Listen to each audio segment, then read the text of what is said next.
Don't even know if I'm going to get anybody in the chat tonight.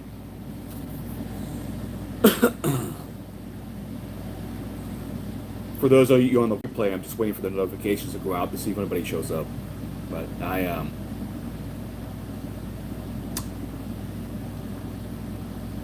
just finished watching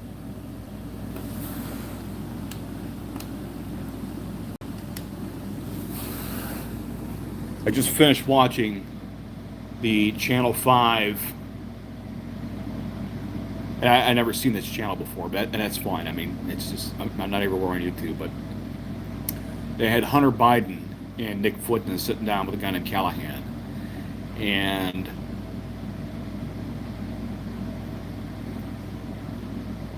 it's kind of disingenuous. It was more like a hug fest, which is kind of disappointing.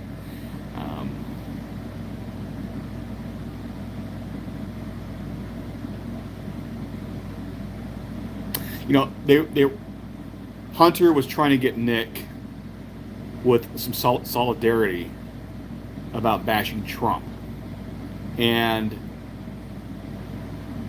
that's fine. That's fine, but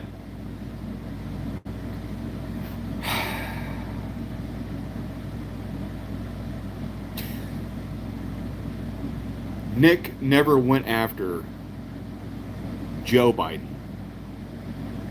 Right? They were trying to be simpatico about their hatred for Trump. And I get it. The man's bombastic. He's kind of an asshole. I actually like that about the guy. Because you don't want a wimp as a world leader. You don't want frankly, a pussy leading your country, because you're going to get killed by the jackals that are the other world leaders to knock America off a peg or two on the world stage. So you don't want that. You want a strong leader.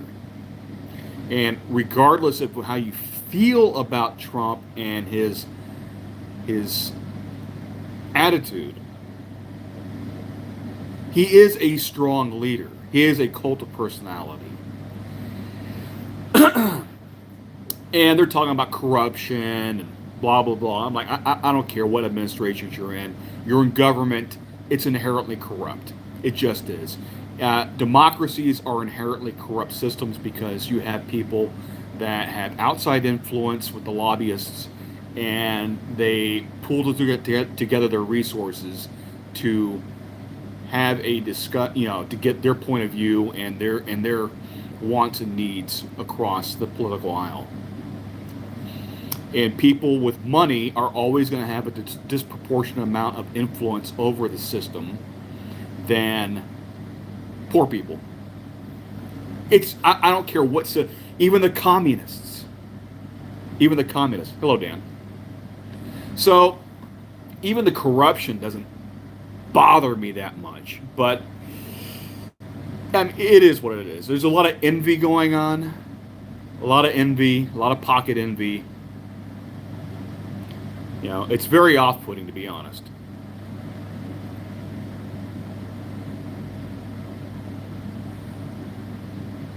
I said hello, Dan.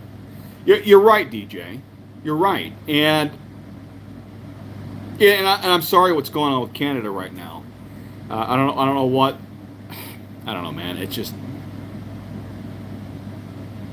I think it's the resentment to being pulled closer to socialism, and it's happening here in the U.S. too.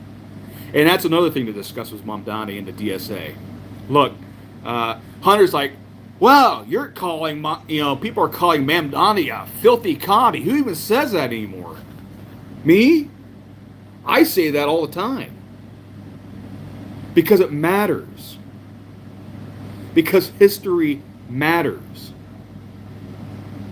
And Hunter was over there glazing Mamdani. And I'm like,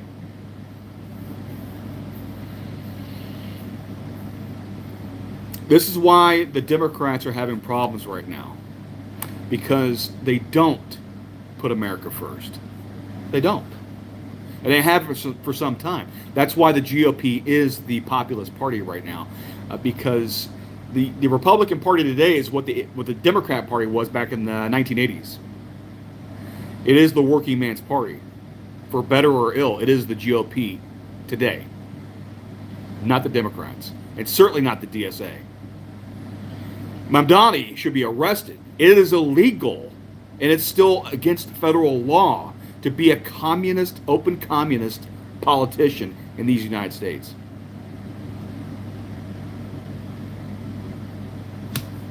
Communist Control Act of 1954. It's still in play. And just because you label yourself a democratic socialist instead of the Communist Party USA is not the end around they think it's going to be. These people should be barred from office and arrested. Straight up. Yeah. Well, unfortunately, they're pulling away from the United States and moving more towards China as a thumb in our eye. But I can tell you, not to I'll get to that later, man. But I just want to stay on topic for this debate. So, Nick is a simpatico with Hunter about Trump. Whatever. I never had dinner with the guy. I don't know the guy. I don't really give a shit. I know there was a big thing back in the early 2000s about, oh, I want to have a president I can have a beer with. Hell on that. I don't want that. I don't even want to meet the guy. You know, maybe I'll shake their hand at a political rally if I have the opportunity and maybe get a picture taken. But as far as knowing the person directly, I could give a shit. We would have nothing in common. You know, I'm a middle class, blue collar guy. He's a multi-gazillionaire. He's running a country. I'm just trying to run my truck and my logbook, all right? I don't need him to feel my plight personally. It's too many people like me, and there's only so much gives a shits to go around, right? What I need my world leader to do is to make it easier for me to make a living and for allowing my kids to have a living when it's their turn to go into the workforce, right? I want them to have the opportunities. That's what I need. I need the policies. I need the ideology. I don't really give a shit about the personality. I don't work under him. He's not my employer. You know, he may be a real son of a bitch to work with. I don't give a shit. Honestly. I just want the policies to make sense.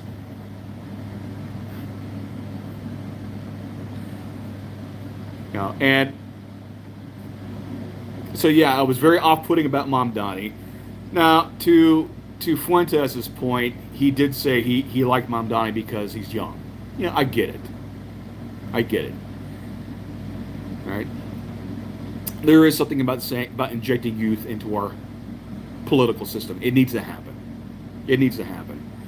We have a bunch of fossils out there right now that really should have retired 20 years ago. Straight up. So that I understand. But the DSA are filthy commies. They just are. And communism is a proven failure. And besides that point, it's the moral issue. Would any of you guys be okay if an out in the open Nazi, like affiliated with the National Socialist Workers Party, right? And they go out there flying the flags, and they got the tattoos, and they got the whole thing. They're wearing the Hugo Boss and all that, and they're running for office. Would you be okay with that here in the United States in 2026? I know I wouldn't be. But here's the thing. I feel the same way about the communists. Because the communists are, if they're not, they are as bad, if not worse, than the actual Nazis. I don't want either one of them in office. This is America. We're not socialists. The Nazis are socialists. The fascists are socialists. The communists are socialists. They are. Now, I'm going to get some blowback for that, but that's just history. Deal with it. It is what it is. Fascism and Nazism and communism's foundational beliefs and ideology is socialism. Period. And what you have been taught in these schools is a lie. A lie.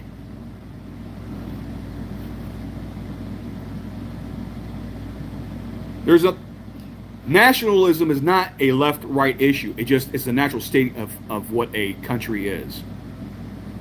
All right. The Soviet Union was very nationalistic. Look at their missile parades with their military. Propaganda everywhere for the state. They're supreme nationalists. So is China, even today. As a matter of fact, you can make the claim that China is more fascistic than they are communist today, because they follow the pattern of the Nazis. They did the same thing. When they took a turn towards capitalism, they put their commissars on the boards of all of these major corporations that were politicos for the CCP. Just like what Hitler did with the Nazis. They had their own apparatchiks on the board of these corporations, and through them, as the mouthpiece from the state, they told that corporation, okay, you can run it for efficiency, but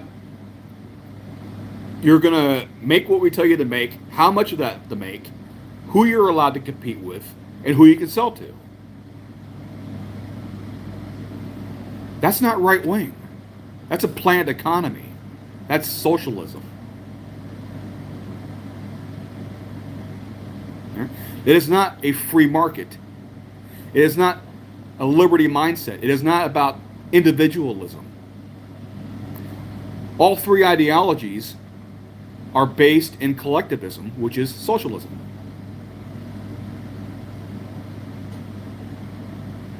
Anyway. Yeah. Exactly, DJ. That's why they were natural allies when they carved up. You know, just to divert just a little bit. The reason we had World War II is because Western Europe shit their pants because Hitler and Stalin allied to go carve up Poland, and they thought they were going to do the same thing for the rest of Europe. But the thing is, when you have two states that believe that their state is supreme and they're battling over the same resources, it was inevitable that they were going to turn on each other. You only can have one supreme state. Only one God Emperor is allowed. And that's why they started killing, and they became bitter rivals and enemies at the end, because they were fighting over the same thing. One had a concentration camp, the other one had a gulag. One had a Holocaust, the other one had a Holodomor. You know? One person labeled their undesirables as a particular race of people. The other one labeled them with socioeconomic status. It amounted to the same thing. Why did Hitler go after the Jews? Because they were the bankers and they held up all the good-paying jobs, right? They were the wealthy ones. Well, the Soviets did the same thing. They killed the same people. It was just for different reasons. But the outcome was the same.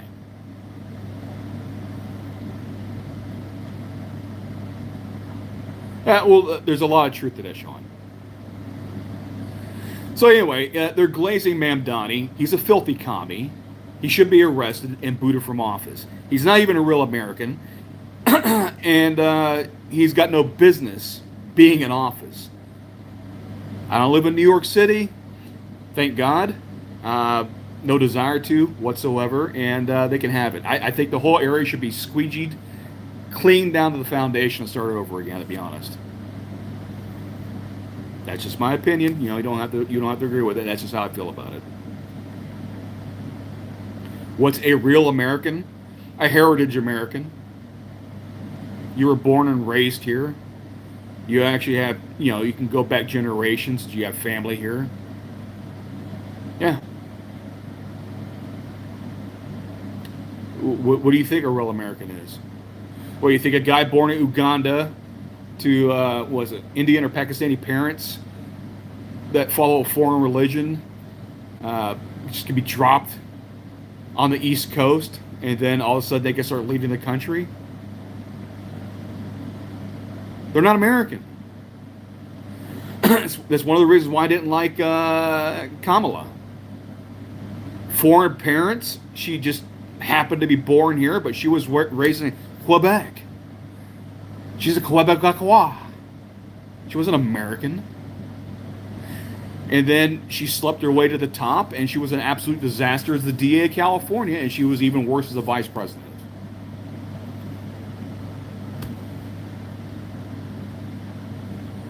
Well, Canada, Chile are in America, so technically all American.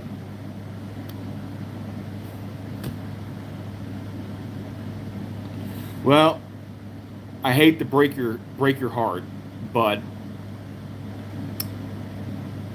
when you say America, you know you're talking about the USA. We're the big dog in this hemisphere. When you say America, you mean the USA. All right? I know Amerigo Vespucci came out here and he mapped North, Central, and South America and the whole landmass. This whole hemisphere is named after that one guy. But when you say America, you damn well know you're not talking about Paraguay, Uruguay, Guyana, Belize. You're not talking about these countries. You're talking about the USA. Let's be real. All right? I know. Yeah, you're Canadian. And that's fine. Canada's cool. Well, they used to be. Until prior to Trudeau, I would say. I don't know about the dad. His dad was too far, but his son was an absolute disaster. And it's coming out that he was the bastard child of Castro, and Mama got around. But I'm just saying. It is what it is. No, you're not. That's false. Techno, that's just patently false.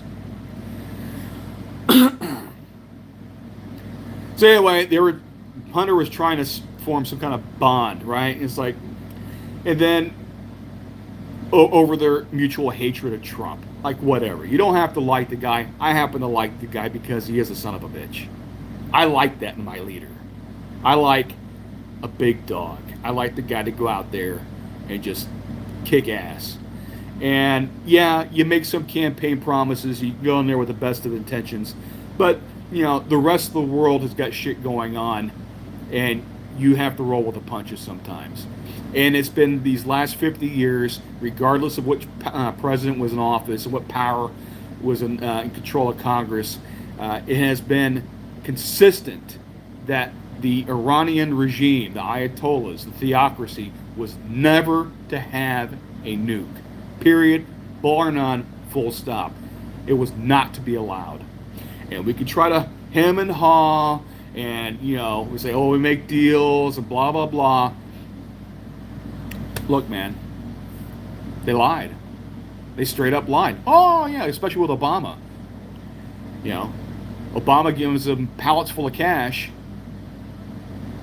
They big fat went ahead and made these underground mountain areas to centrifuge their uranium and to enrich their uranium, but they're also giving that money to Hezbollah, Hamas, and the Houthis to cause pain, violence, and dissent across the Middle East. They were using the money as a state sponsor of terror. And Iran is single-handedly one of the main reasons why the Middle East is a basket case. Now, that's what I'm going to say, Israel. And there was a lot of Israel and Jew bashing going on here. Hunter, I guess, was married to a Jew. He's got Jewish kids because, the mother's Jewish. Whatever. I don't really care. But he's trying to call Fuentes out for, all the Heil Hitlers and all this other shit going on. And Fuentes is basically coming out saying, well, he was just being provocative. He's like, do I take it back? No. Could I say it in a different manner? Maybe, because I'm older or whatever. I'm like,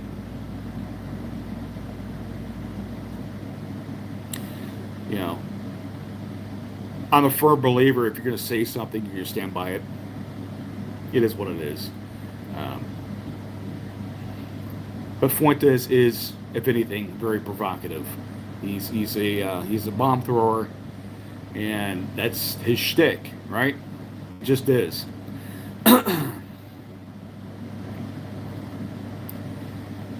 Trump's policy leadership, you voted for him to be directly responsible for all the turmoil, terrorism, death. Hope you feel good about that. I feel wonderful about it, actually. I did. I voted for him 4 times now. Well, I would vote for him for a 4th time.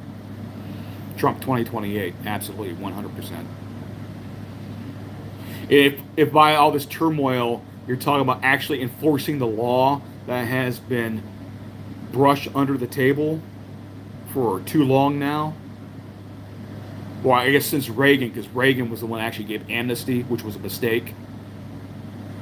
The Democrats, and I'm old enough to remember that, even though I was a kid when it happened. The Democrats promised that after this amnesty, they were going to fix the border with Reagan, and all of this shit would be taken care of. It never did. They lied. As a matter of fact, they doubled down and made it worse. And that's what aggravated me with this discussion between Fuentes and Biden Hunter. Joe Biden got a pass. Joe Biden got a pass. I'm like, Joe Biden made COVID lockdowns much worse than they had to be. He also was utilizing corporate power to do an end around of the First Amendment by twisting the arms of these social media companies to disenfranchise people out there talking against the COVID lockdowns and the vaccine mandates.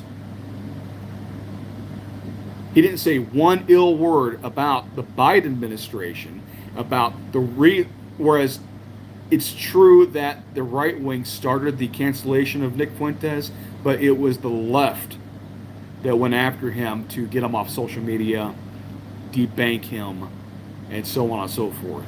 And that was all under Biden. And we found out about that not only from congressional testimony from Elon Musk, Zuckerberg, and Dorsey, the guy that owned Twitter prior to Elon, but then when Elon had the Twitter files come out with Talibi, then now we have the hard evidence of what we already knew. But at least you couldn't have the typical Democrat saying, well, where's your proof? Well, there it is right there. The man opened up the Twitter files from the company he just bought, and he aired out all the dirty laundry, and it incorporated not just Twitter, but all the other social media groups at the same time.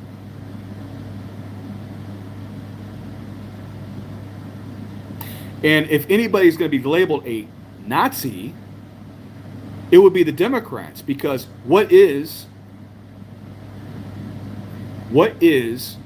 fascism? It is the marriage of the labor unions with corporations all coming under the umbrella of the state. Everything to the state, everything from the state. So when the state and the corporations are working together to suppress the constitutional rights of the citizenry, what is that if not fascism? And that was the Democrats. And they get a pass. And I don't know why. What Biden did to this country, between that stunt, the draconian lockdown,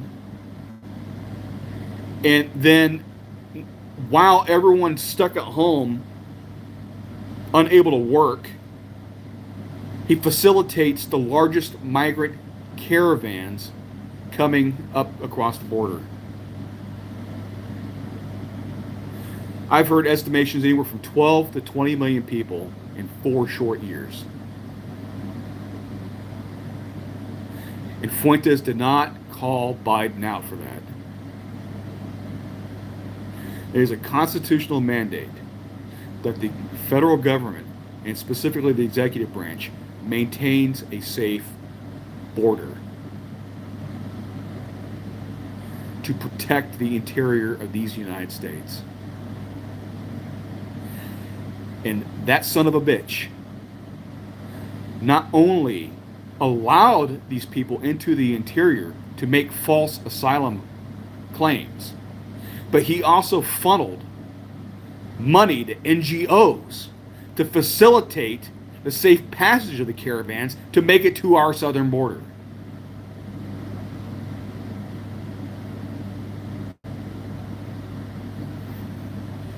He utilized our own money to destroy our nation.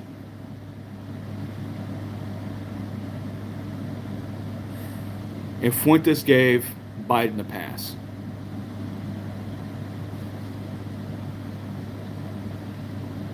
Why? Because the sun's right there? I thought he was an edgelord. I thought he was a truth speaker. So why didn't he call him out on it?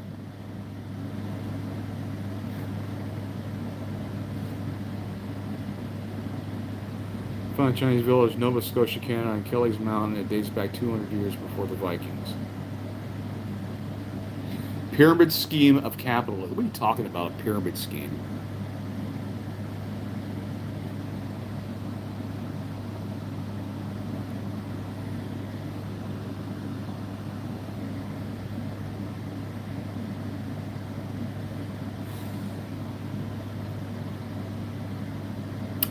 Here's the thing about Iran, man.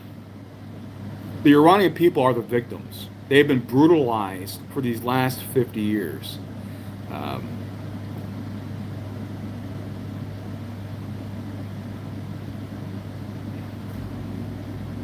if you want a true right-wing government, it will be Iran because of their theocracy. They're over-religious zealots. That would be a good definition of an actual right-wing government, right there. Iran.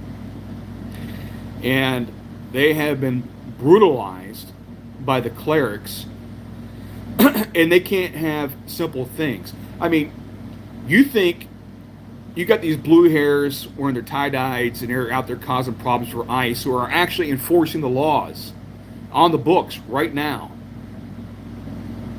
They're lawfully fulfilling their mandate they were given by Congress to enforce border immigrations and customs and so on, because they work with Border Patrol as well.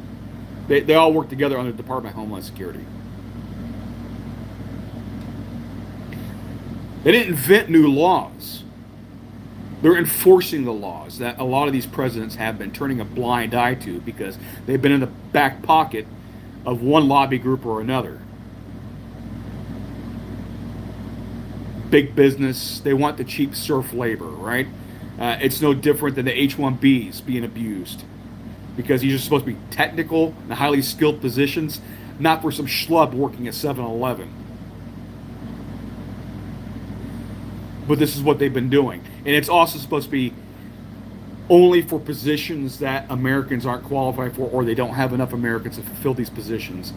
And that simply isn't what's happening, because you see it all the time. And it's been happening for decades now, where you get one Indian manager going in, fires all the Americans, and starts bringing in all of his Indian pals. And now you got nothing but Indians working in that one company. That's facts. Those are facts.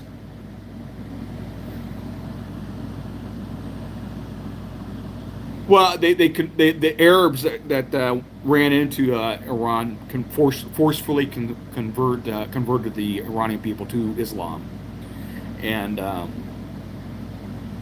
they used to be Zoroastrianism. Zoroastrianism. Yeah, you know what the hell I'm talking about.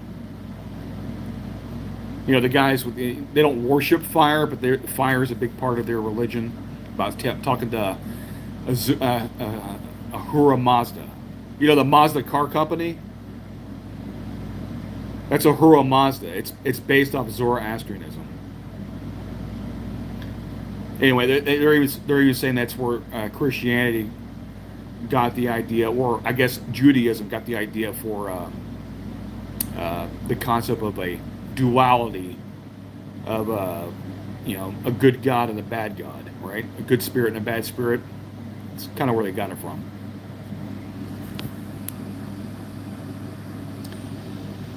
You don't like people or the diversity of the United States, so maybe catch a ride to Mars with your boyfriends. I got no problem with diversity. Now, I'm a civic nationalist. I'm not ethno-nationalist. I'm a civic nationalist. Uh, but too much diversity is divisive. That's why the words are related. What I want and what has been the norm for this country for several hundred years is that, yeah, we'll bring in migrants depending on the needs of the country at the time. Some eras, some decades are more so than others. But what we demand as the people living here is that the newcomers assimilate to us. You can bring in the food, you can bring in the different certain religious beliefs, but you need to become Americanized as quickly as possible. Bring in your particular flavor wherever you're from, but you're American first when you're here. And that's what makes the whole thing work. That is the common bond. That is the foundation of what it is to be American, is that you are Americanized. And it is a culture. A lot of people say, we don't have a culture. We absolutely do have a culture. It's just that you're living in it and you don't realize it because it's in your face. It's permeating throughout the entire, all society. It's normal to you. But if you travel abroad or you talk to people from all over the parts of the planet, you realize it's a completely different culture than even, say, from our cousins in Europe. Sounds like slavery to me. Ahura Mazda is it? No, it's not. No, it's not. It's Zoroastrianism. Anywho, now, did Zoroaster make its way over, or a flavor of Zoroaster make its way over to Japan? I have no idea. But Zoroaster, the prophet, was Persian. And that was the predominant religion in Persia for a long time until Islam came about. Just like Buddha, the concept of Buddha had spread out. I mean, you had statues of Buddha all the way to Afghanistan. So it would not surprise me that you had tenets of Zoroaster going all the way out to the Orient.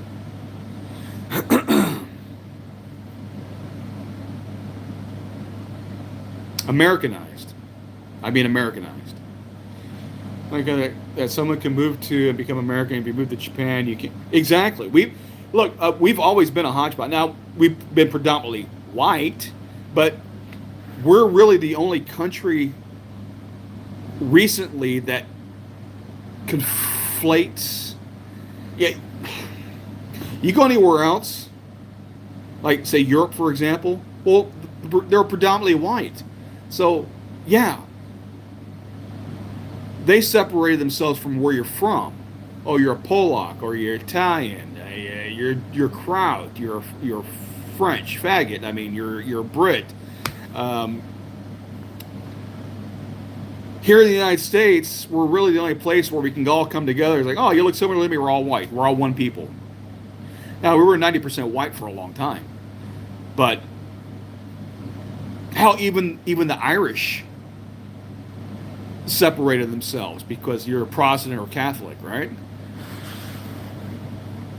They can't even get along.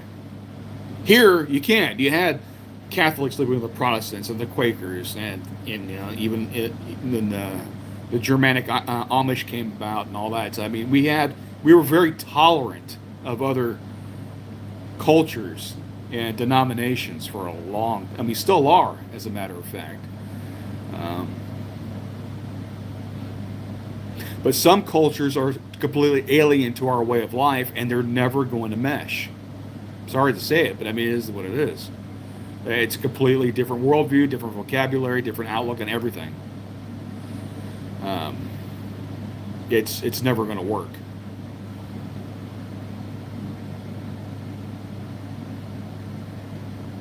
No, I know exactly what I'm talking about. Anyway.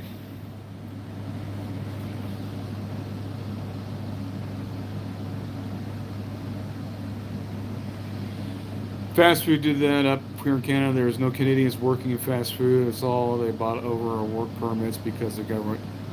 Yeah, you guys are getting killed with their your version of the H-1Bs, man. I mean, it's horrible, horrible. You know, I'm not anti-immigrant, but this is not the 1900s where we need excess labor to connect the railroads from one end of the continent to the other and going through hostile territory to do so. We don't have the same needs. The, you have you can open and close a spigot as you see fit from what your society needs. And right now, it's the irony of it is, and this is the God's honest truth, that you have people out here saying that our focus should be on the oligarchs and the billionaire class, and you need to leave the little people alone. And I'm staring at them. I'm like, look, dealing with illegal immigration and the H-1Bs is dealing a blow to the oligarchs because they're the ones, are the business owners, and they're the ones that want the cheap serf labor, and they want the tech people that they can treat like a little plantation, and these people can't unionize, they're not going to get paid the proper wages, and if they step out of line, they're getting shipped back to their home country where they're desperately trying to get away from. Dealing with that is dealing a blow to the oligarchs. Illegal immigration and the overuse of the H-1Bs is their weapon against us and the betterment of our country. You need to understand that. They are not separate issues. They are, in fact, one and the same.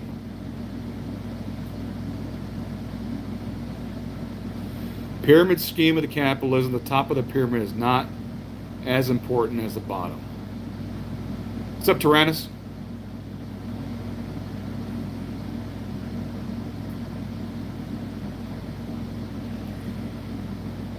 No, Egyptians were Egyptians. They were a superpower before the rest of the continent even had the name of Africa. What are you talking about?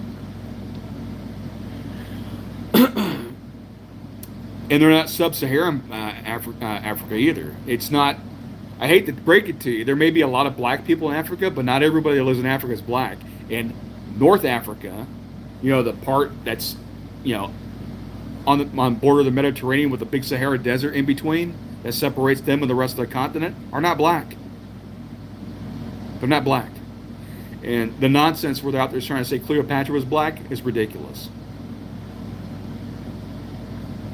The Egyptians, the Moroccans, the Carthaginians, these were not black people. They were Mediterranean. You look at a Carthaginian or a Greek at the time, or a Roman, they would look very similar.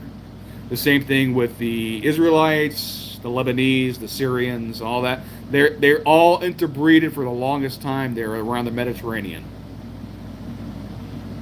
And Carthage, their empire went all the way into Spain, or whatever they called it at the time, Iberian Peninsula, probably.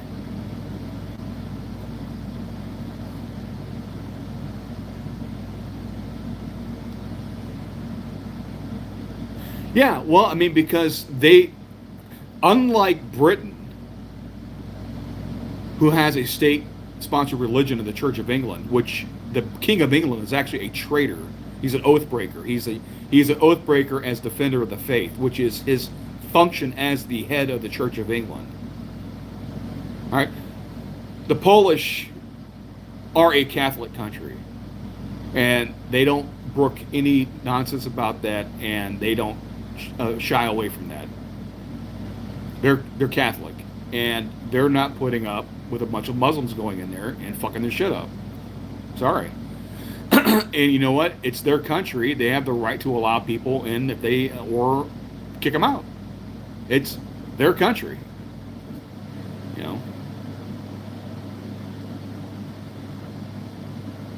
Now, they're more homogenous than the United States is. A lot of those European countries are. They are their own separate, distinct people. And that's their right. That's their homeland. they've been there for thousands of years, and they can they built something out of themselves. They have recognized borders, and they have their own customs laws and traditions, and by God, they can allow people in and they kick people out, and that's their God-given right.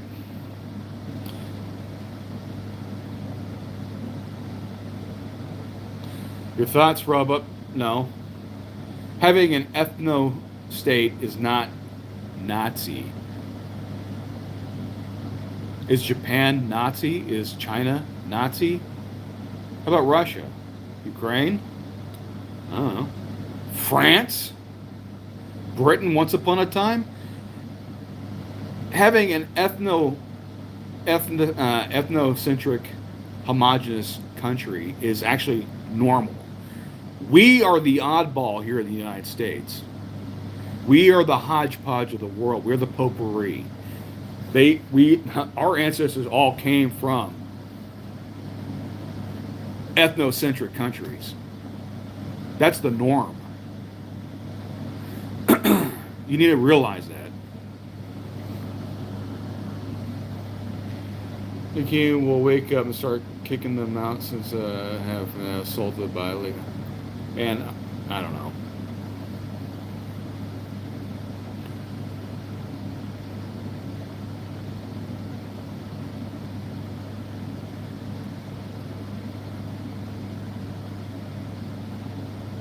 I like Canada, DJ. I mean, I really do. But you have, and I think it's honestly the French influence out of Quebec that's just a pain in the ass because the French are socialists. They just are, and that's why they're a basket case.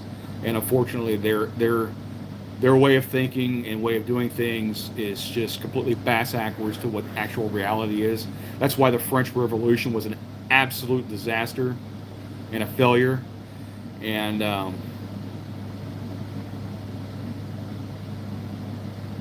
they can't get out of their own way, dude. They straight up, and I think that has a lot to do with it. Just my personal feelings on the matter, whatever.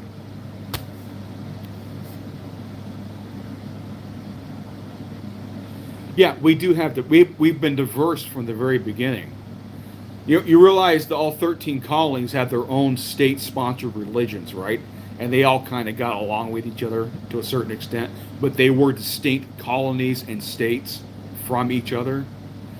They weren't the same.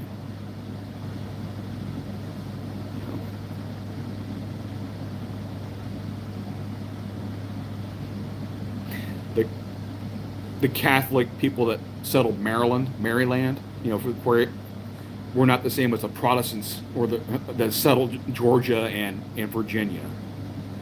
They didn't see themselves as the same people. Now they had common cause against the British government, but they viewed themselves as 13 distinct countries from one another, with their own values, traditions, the laws, and so forth. We eventually came together, and we got past certain differences, which is why we don't have a state-sponsored religion here in the United States, but the several states within their territories and their constitution had their own state-sponsored religions. You just didn't have a federal one because they were from different denominations, and it would cause too much issue to have a Church of the USA, like the Church of England.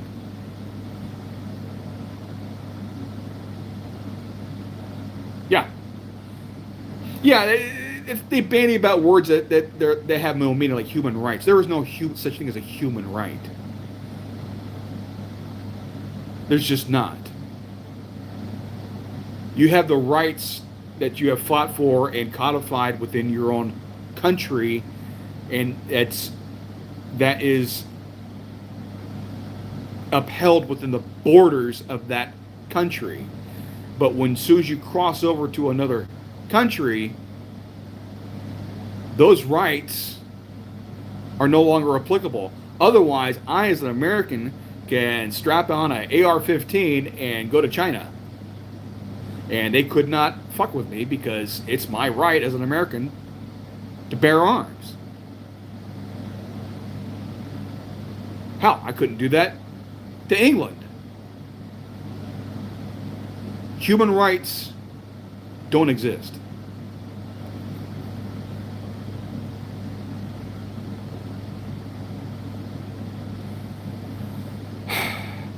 You didn't listen to what I said. There was no federal state-sponsored religion, but there were many states that had a state-sponsored religion. Because the different states saw themselves as distinct peoples and countries with defined borders. And they were settled by different peoples for different reasons. So yes, each state had their own religion. There was just no federal overarching Church of the United States. They were still religious people. You understand? A lot of people don't know that.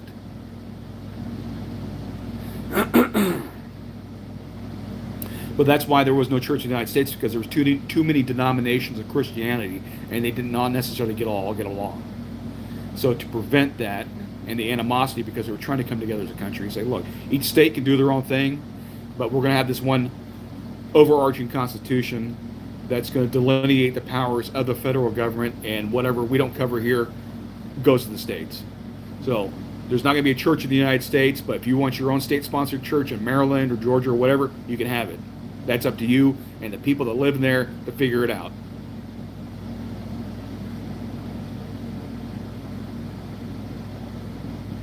Pyramid scheme account, let's pool our money and make sure everyone is at the same level. You keep saying this pyramid scheme. Look, I don't give a damn what government or country you go to. You're not defeating human nature. And there are distinct characteristics of this human experience. We're tribal, we're savages, we're violent, we're territorial, and we also follow a hierarchy. That's the natural order of things. I don't give a damn where you go. People will rise to the top. They will be exceptional. They will amass wealth, and they will shape society. It's not the fentanyl drug addicts doing the jitterbug on the streets of Philadelphia that are going to shape society. It's going to be people like Elon Musk.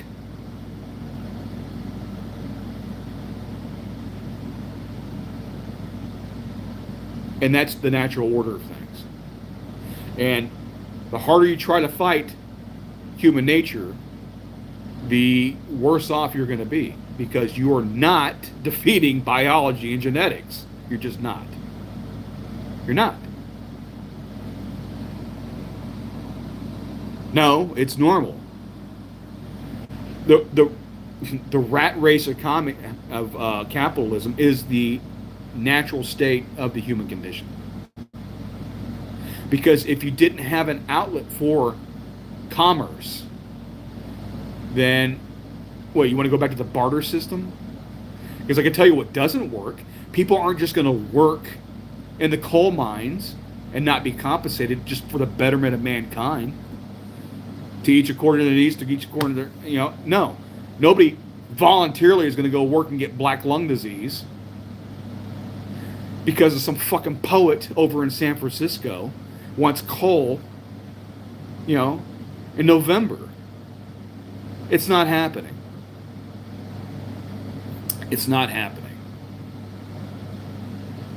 You're delusional, is what you are.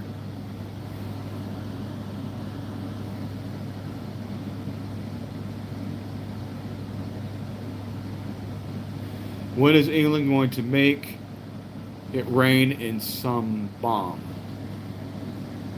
I don't.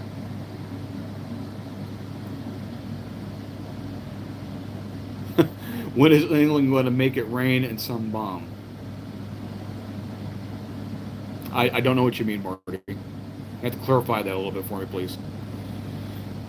It's more balanced, make sure social economy. No, it's not. Socialism has never worked.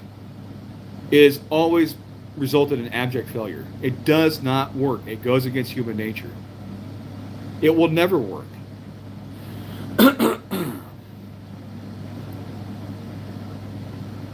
People like their stuff. A society for the long term is not going to tolerate the abolishment of private property. They're just not. You cannot always, and let's be honest, socialism defers to the lower common denominator. It does not incentivize being productive. It's a failure. It's a failure. And it always will be. We've tried this experiment many, many times. It does not work at all. A planned economy does not work, especially in a global system. You cannot dictate to the laws of supply and demand. You only can subsidize certain things for so long before everything needs a subsidy. And then everything needs a subsidy, your economy is going to collapse. It just is. It does not work.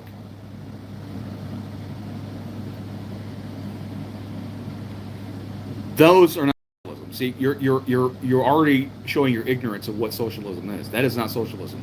Just because something is paid for by taxpayer money does not make it socialism. That has been the history of government. That is just government since we formed governments and started collecting taxes. The fire department, police department, EMS, these are not socialism.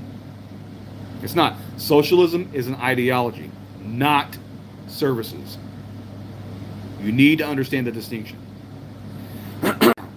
The two are not mutually exclusive. This person in your comments thinks communism, socialism is a great thing. They don't have a clue. I have family that escaped communism. I know firsthand. See, I didn't realize, DJ. Where'd your family come from? See, I always like that. You ask a Cuban how great socialism is. You know, they washed up. They floated on a raft to get over to South Florida to get away from communism. Ask them what they think about communism. Ask these Venezuelans that fled Venezuela. And they weren't even socialists for that long time. Yep, you want to know what democratic socialism is? It's Venezuela with Hugo Chavez. All democratic socialism is socialism being instituted without the normal prerequisite of a revolution. They voted in Chavez, and he was an absolute fucking disaster. Disaster. You know, if you're not fit, the government thinks it's too expensive. Yeah, I know. You get your death panels, and it's horrible. And you have the NHS over in Britain, and that organism has become so bloated that their budget is completely unacceptable and out of control, and it is destroying. Not only is it the NHS destroying the Britain, but it's their open borders as well. You cannot have a socialist system and have open borders. The two are not compatible. They're just not. Oh, and Latvia, no shit. You realize that Latvia, you know, the Balkan states, they're some of the most capitalistic countries now. I think especially Estonia and Latvia. They're highly capitalistic, and that's another thing. I always laugh when I hear about, well, we want the Scandinavian system. Well, democratic socialism is not the same thing as a social democracy. The Scandinavian system is a social democracy, and all that means is that it's a capitalist system with a large safety net. But they're capitalists. They're not socialists. They're capitalists. And a lot of those, and several of those Scandinavian countries, their markets and the way it's easier to do business than it is here in the United States. They're capitalists, and they have to be. They have to have the economic engine of capitalism to pay for all the gives me dats that they offer.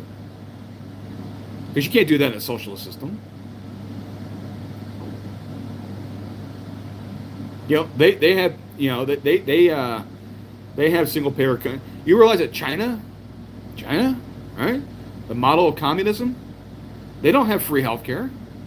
They got to pay for that shit. They don't have free housing. They don't get free food. They don't get free anything. It's crazy. But people like to glaze them. I don't know why.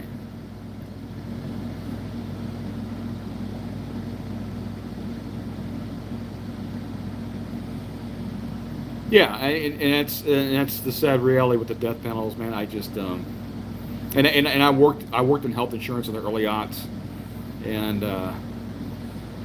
now I personally working in health insurance in the early aughts prior to the ACA, and I think we could benefit from a single payer system, honestly. But it's not for the reason the socialists want. I want it because I'm tired of the people goldbricking, because the rich people don't care what something costs because they got all the money in the world. Poor people don't care because they're subsidized. It's us working stiffs in the middle that pay for all that bullshit. We're the ones that feel the gas prices. We're the ones that feel the cost increase in mortgages and the cost of a vehicle and raising a family and all that, right? The rich don't care because they got the money. The poor don't care because they're subsidized. We care. So I'm like, you know what? If we're going to have a program, we all have to pay into it. I don't give a shit how poor you are, how rich you are. We all pay into the system. And then we all can benefit from it. That's fair. That's fair.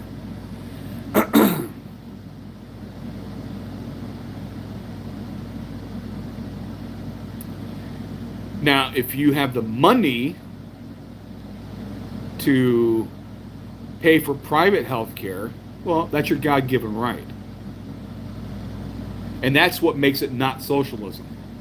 Because socialism does not allow the competition. They won't allow private health care. See, that's the difference, right? That's the difference in the ideology and services. Socialism. But people like to say the United States Postal Service is socialism. No, it's not. It is just a government program. Socialism is taking the United States Postal Service, nationalizing FedEx and UPS, combining into one giant organism, and then banishing all competition with said organism. That would be socialism. By having a government program, but you still have private options, right? You don't have to use the post office. You can use UPS, DHL. I don't know if they're still around, but FedEx, a myriad other package delivery services out there.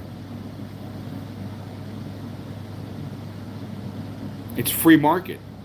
You just have to have a government option to choose from if you wish to use it. You don't have to. You're not emboldened to them. You're not forced to use them. Just saying.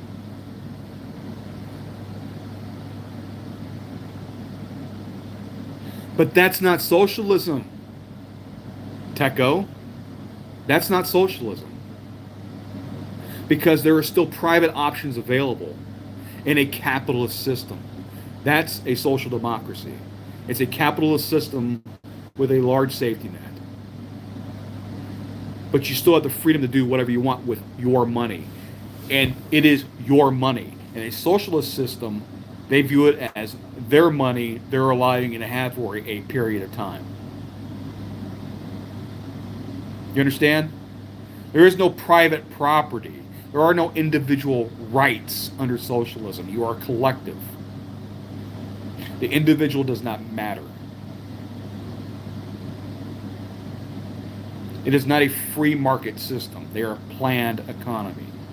They tell you how much a widget is worth and how many widgets to make and who you can compete with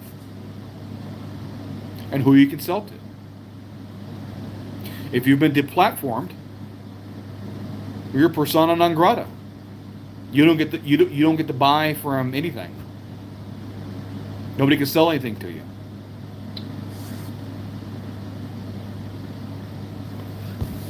You know, governments have been facilitating things like, was Rome a socialist society when they had the slaves out there building these roads all over Europe that they still use to this day?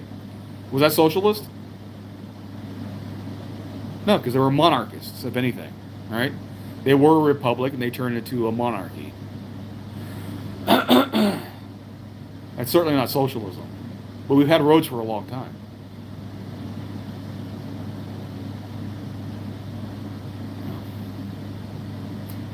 It's important that you understand the distinctions, because the propaganda out there like to blur the lines and these definitions to make them real fuzzy on purpose. All right, they try to make it a catch-all for everything good. We take everything good, everything bad, that's somebody else's ideology, it's not us. That simply isn't the case. And we have seen socialism in action. The 20th century was essentially a war of left-wing ideologies.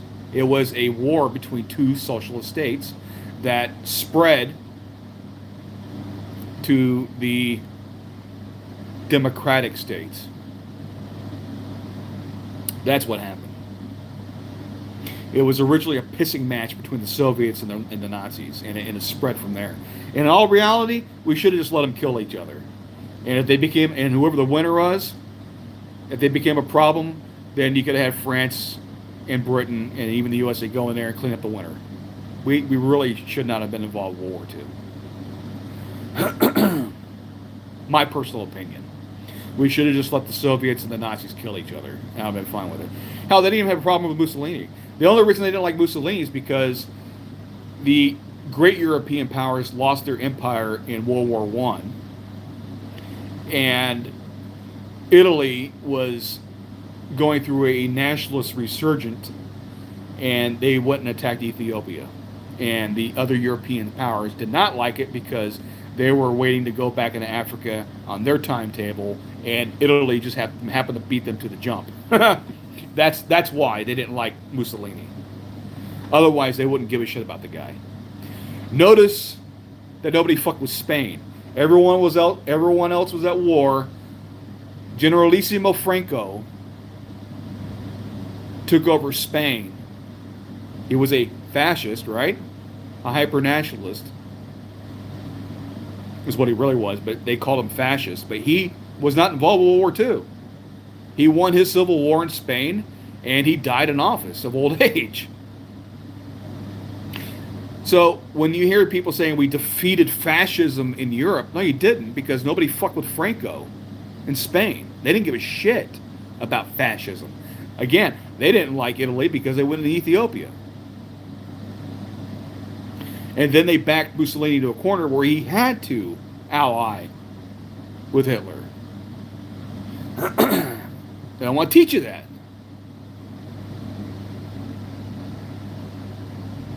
Canada socialized medicine that the government feels that it's not worth it to spend money on you. They give you the needle. And that sucks, man. I hear horror stories about where the assisted suicides over there now, man. It's just like, doctor had a coffee break with this one chick, and then, I don't know if that's just wild speculation or if that's hearsay, but what I heard is that the doctor had a conversation with this lady at a cafe, and I guess she wanted to die, and he facilitated the injection.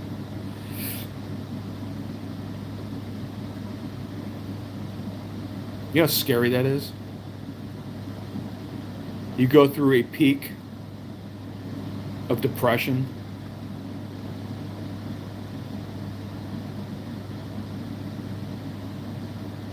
and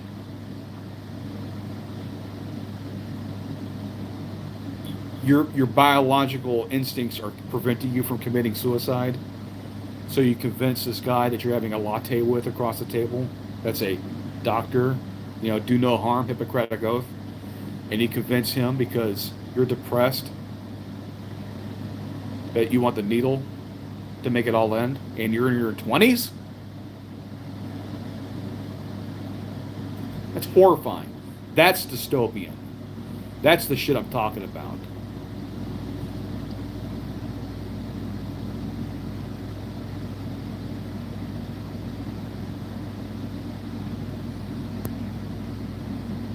Mr. Old Navy, do you think we are in trouble, Omni the States? I don't know what that means. Doesn't matter how much money you have. If you don't have the points, you cannot purchase the new item with the social credit score. Well, that's a Chinese thing with the social credit. That's a new thing with social media, right? And that's the thing with the communists, with the Soviets. Yeah, you killed off the monarchy and the czar, and all the people running the country. But all they did was make the state supreme, right? So now Stalin was the new, or Lenin at the time, then Stalin, the last great leader of Russia.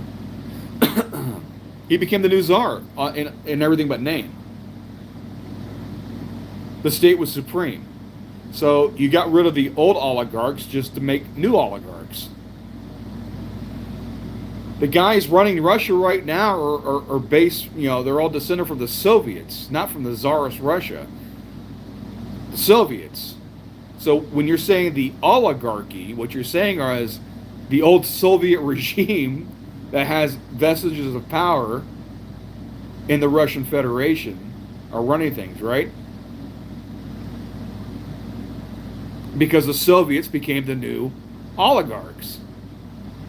They're the new ruling class because we are, again, a hierarchical species. Communism will never truly manifest on a mass scale. The closest you're going to be able to get to communism is a family unit. The mother and a father and the children underneath. That's it. It doesn't work beyond that.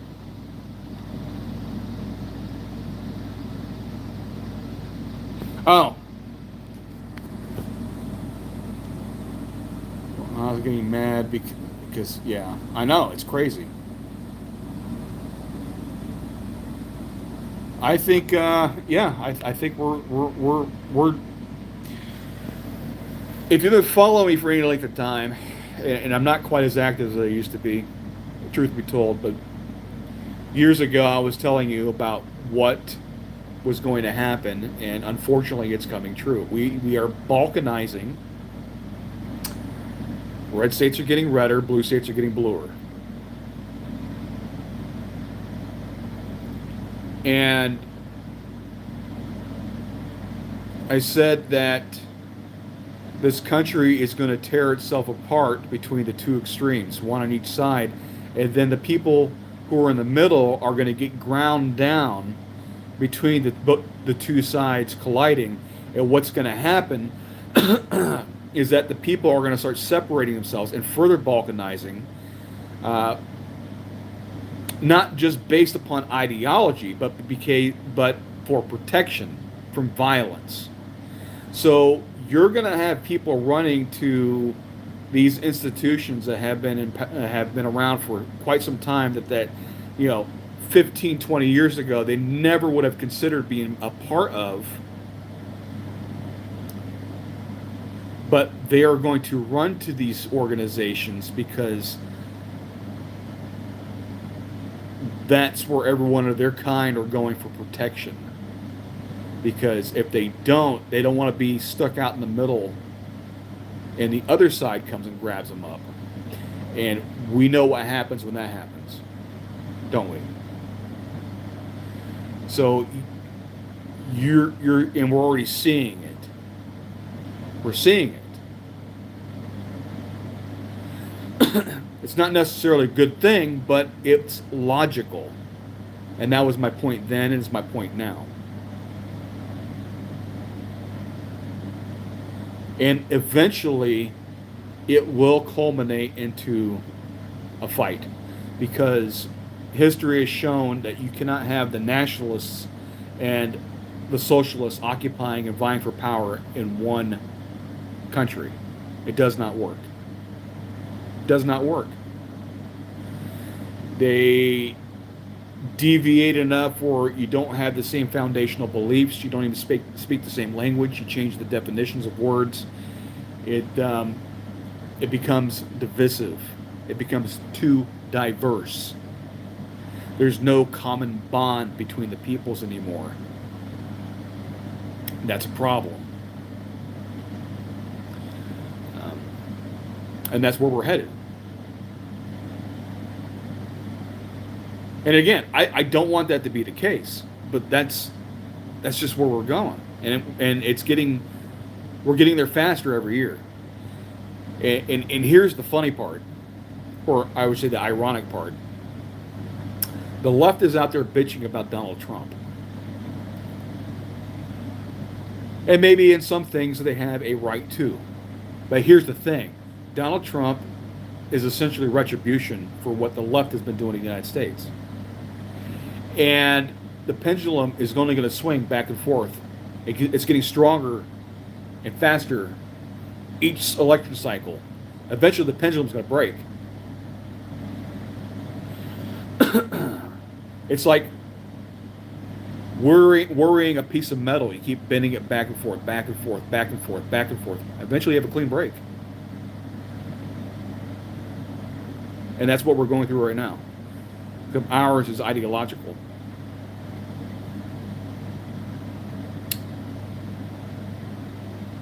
I know I personally would not tolerate a socialist in power here in Texas. I would not. I wouldn't tolerate a Nazi. I'm not tolerating a communist. I won't do it.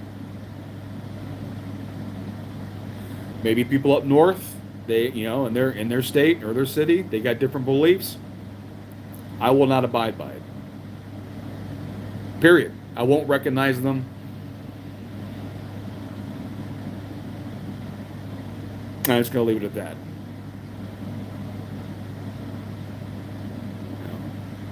That's why it's funny to me when you had Graham Plattner up there in Maine. I don't know what the hell's going on in Maine.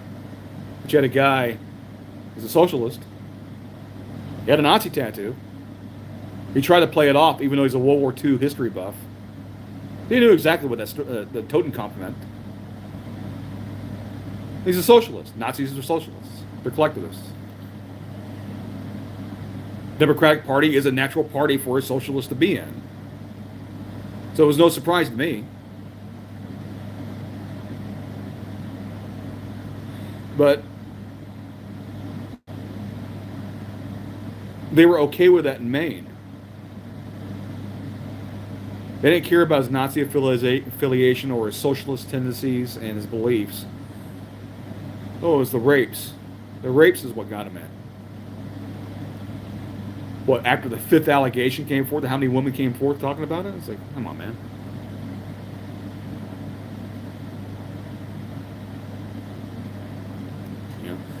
People will say the same thing about Trump, like whatever. Well, there's no credible, right? E. Jean Carroll was bullshit. And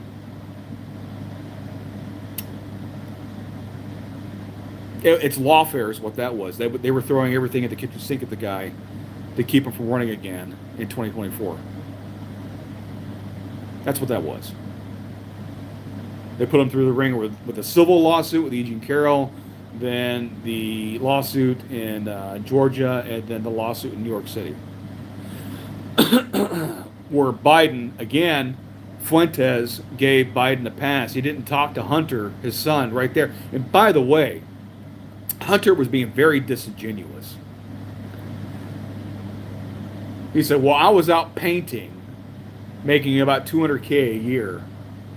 I was trying to do the furthest thing away from politics, to be a good little boy at the time. I'm like, he goes, I didn't do any of that. I'm trying to remember the exact words.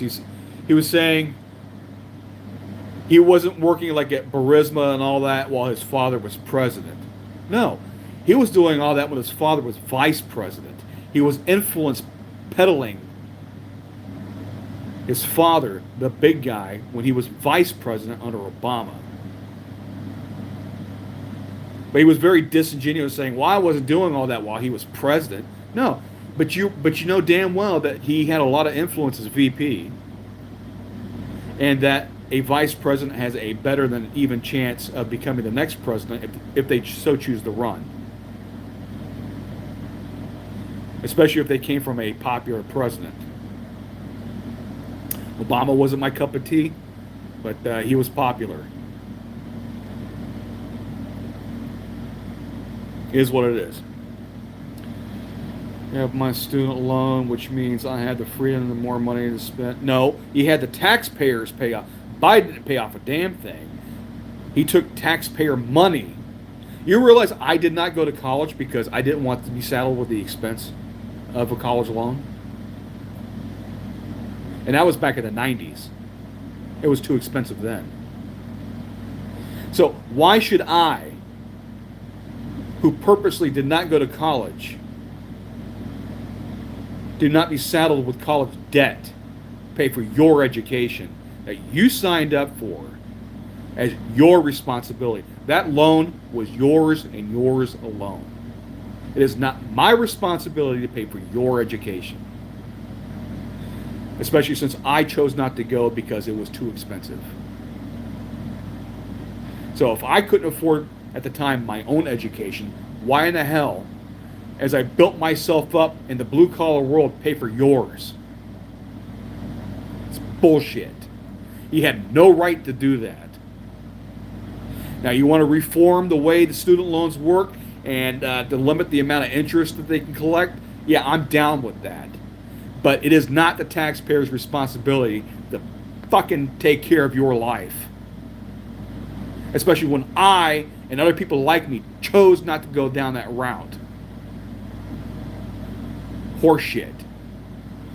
Highly illegal, and that's why the SCOTUS shot that shit down.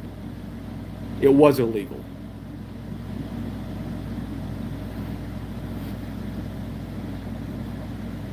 Debt runs the economy. Deal with it. Too much debt is bad, but debt is by itself is not necessarily a bad thing. That's how you get money injected to the economy so people can get money to do shit. If you didn't have people loaning money, we were all scratching our asses in a mud hut. We wouldn't have things like clean water or a house to raise your family, or somebody, repair a fucking roof over a bad storm, or having, getting plumbing.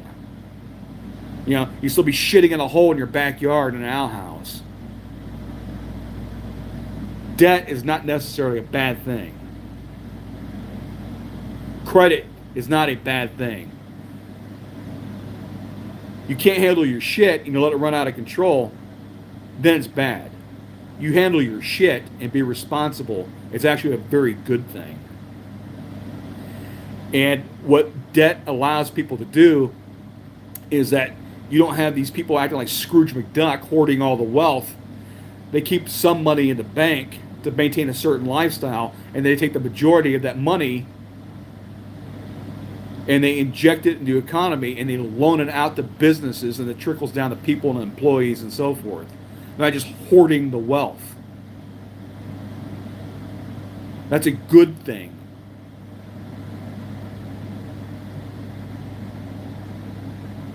Yeah, exactly.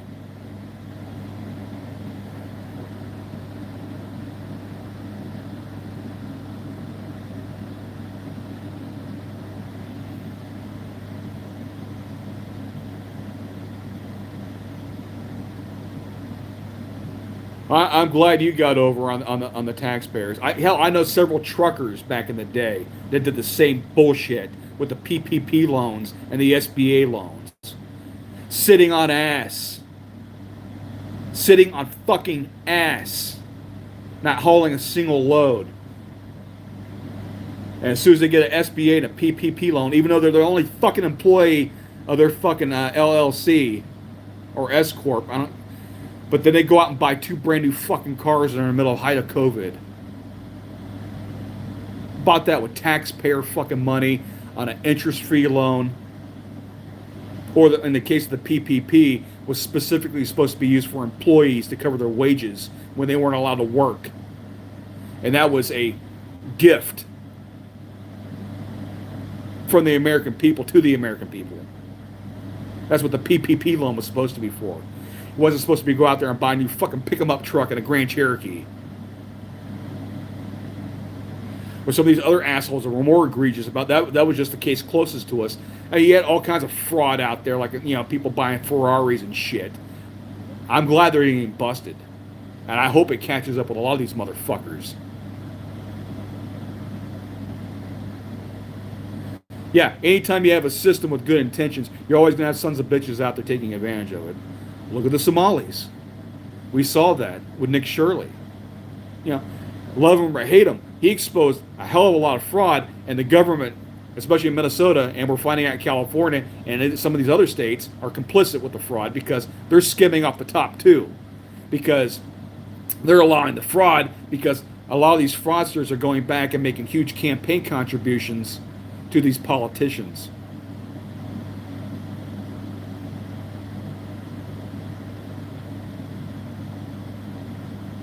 We saw it happen. There's evidence.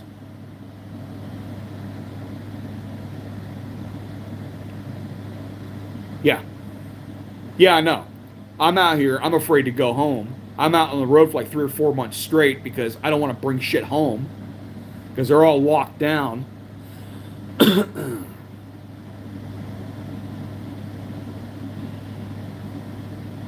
that fucking pisses me off. Oh, it still fucking gets my goat.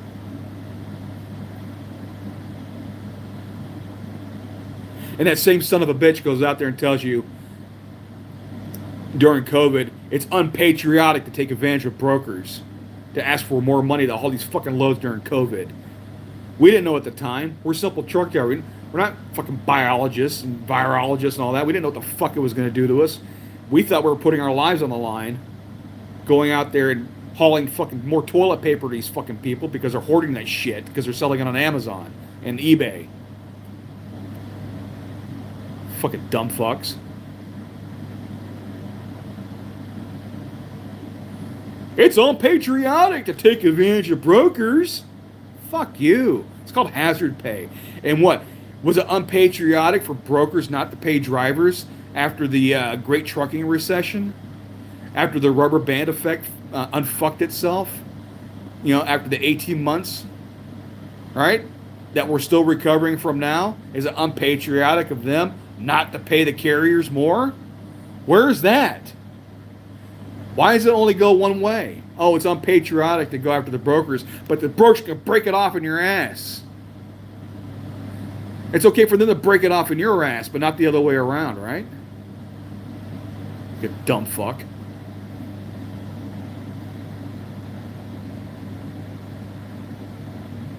That doesn't surprise me. Claim bankruptcy and the government covers the expenses when it comes to the taxpayers.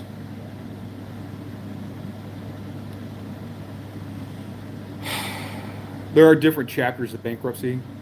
When you do it as a company, you're restructuring the debt. It's a restructure. It's not the same thing as the Chapter 13 for an individual.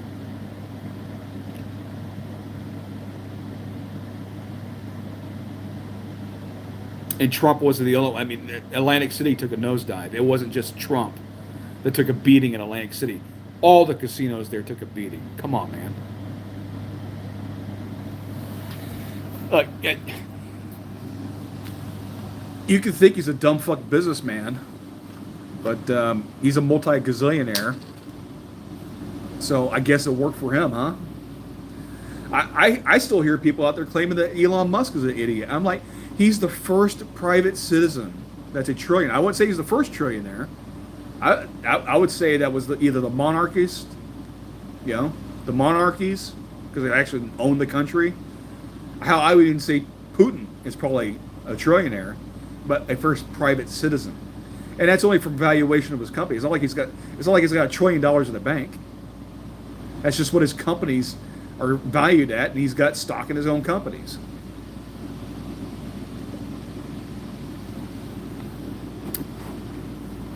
But just because something is valued at that doesn't mean you got buyers that can afford to pay for it. And that's the difference. You're a trillionaire on paper.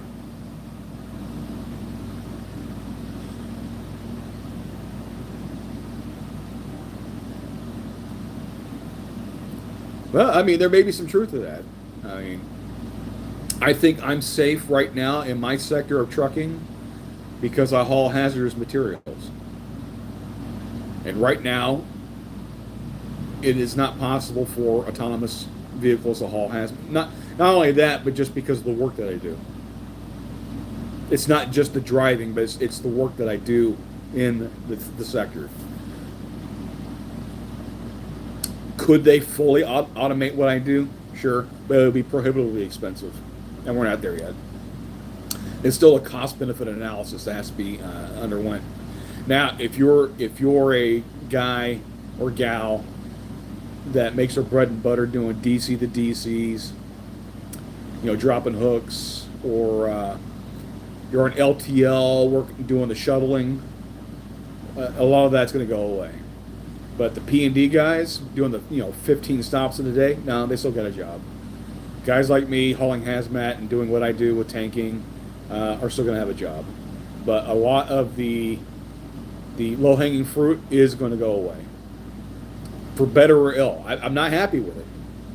Just because I call something out doesn't mean I'm happy with it, guys.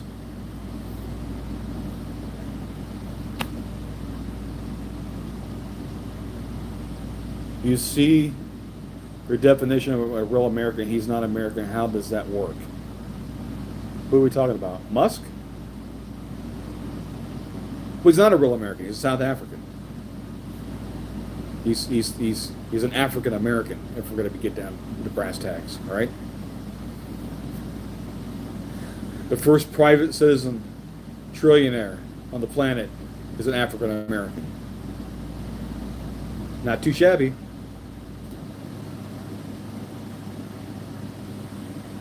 Well, I mean, eventually it's going to happen. You're not going to outcompete because they don't have logbooks for robots. It'll just be too cost effective to haul the produce or whatever, and not pay a driver and not have to worry about a logbook.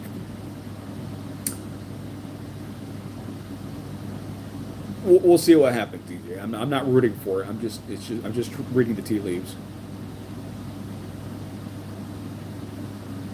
But yeah, this Fuentes thing, like I said, I watched it on YouTube. It's on Channel 5. It's what I saw it. That's the name of the channel. Some guy named Callahan runs it. Never saw him before. But anyway, I am not... It was kind of a glaze fest, honestly.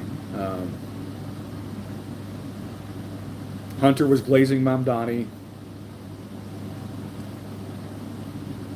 The only thing that I agreed with is having the universal health care. But where I would digress is that I want a private option available because it's still your money. So if you don't feel like, or if you have the means where you can afford better coverage, I think that's your God-given right. And that's just an advantage of having money. It just is. But Fuentes did not call out Hunter's father at all, and I thought that was very they could sit there and bash Trump, but to not call out Biden for his bullshit, I think was very disingenuous of Fuentes. If you're going to be a bomb thrower and a provocateur, and then you have a guy that was involved with that as an influence peddler for his father, essentially taking bribes from Ukraine and China, and we know this because of his own fucking words on his laptop, and not to call him out from him, and you only focus on the Jewish issues and Israel, I'm like, come on, man. So I was very disappointed in this discussion that they had. Fuentes should have called Hunter out for his father and Hunter's own antics while his father was in office, whether it was vice president, president, or how even as a senator. Biden was in office for a long damn time. So, and yeah, he was corrupt to the gills. They want to go after Don Jr. and Eric, and they may be corrupt, but Hunter was no exception.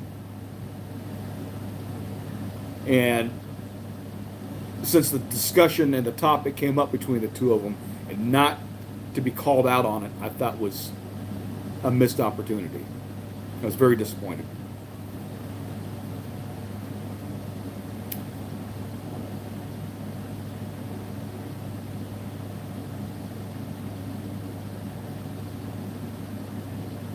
Wealth is created. It doesn't just manifest from the ether. Do you understand that? It takes a person to make something valuable. And without that value, there is no wealth.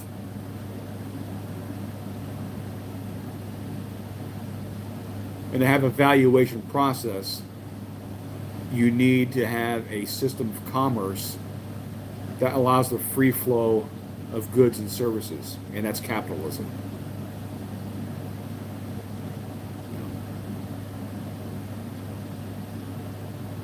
Capitalism is not it's just an economic model. Socialism is a government model that controls the economy. Now you can regulate an economy, as you should, because I don't believe in laissez-faire. We tried laissez, just like we tried socialism, we tried anarcho-capitalism. We tried laissez-faire. It did not work.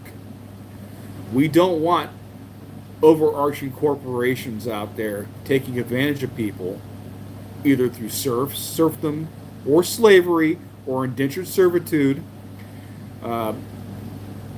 We don't want them buying company towns and paying you with company money that you only can get at company stores, and you're living in the company house, you're spending the money at the company grocery store, and so on. We don't want that again. We tried that. It ended in an armed revolution out of West Virginia and the Appalachia coal miner strike. Laissez-faire does not work. You can have capitalism, but it needs to be regulated, and it has to be subservient to the government, because those are our elected officials, and they're the ones that are supposed to be running the country.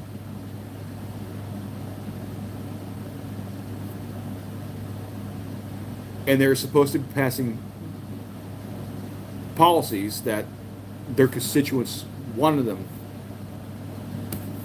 to pass as their representative in the government. So,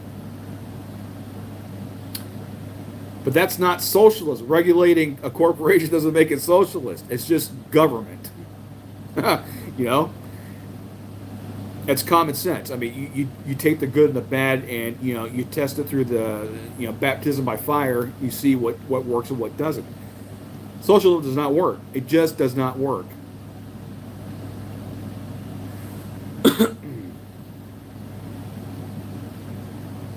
Is capitalism perfect? Hell no. And there's different flavors of capitalism, just like there's different flavors of socialism.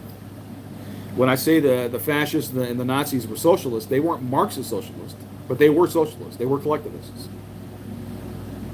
And they followed the tenets, and it just didn't, the Soviets just took it further with the workers' revolution and all the other bullshit. But they were all socialists. And again, everyone keeps pointing to Scandinavia. They're social democracies. That's not the same thing as democratic socialism. They are completely different animals. A social democracy is not socialist. It's a capitalist system with a large safety net. That's all it means. And the distinction is important. But anyway, like I said, with this discussion, it was a huge missed opportunity. I would still recommend you go out there and look for it and watch it for yourself. So you may agree or disagree with what my stance on it is. The host, I thought, did a pretty decent job. He was trying to rein them in on certain topics, but they was being ignored for the most part. So he sat over there drinking his soda. and just let the two guys hash it out. Um,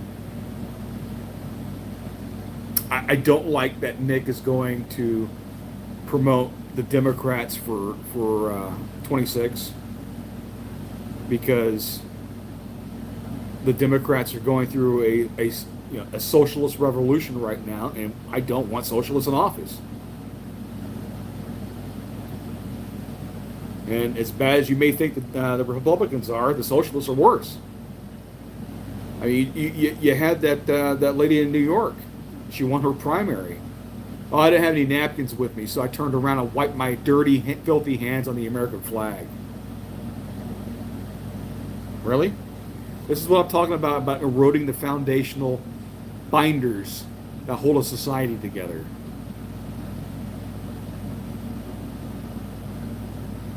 We're too diverse, and if you erode the one thing that holds us all together, it's going to fall apart, like all of it.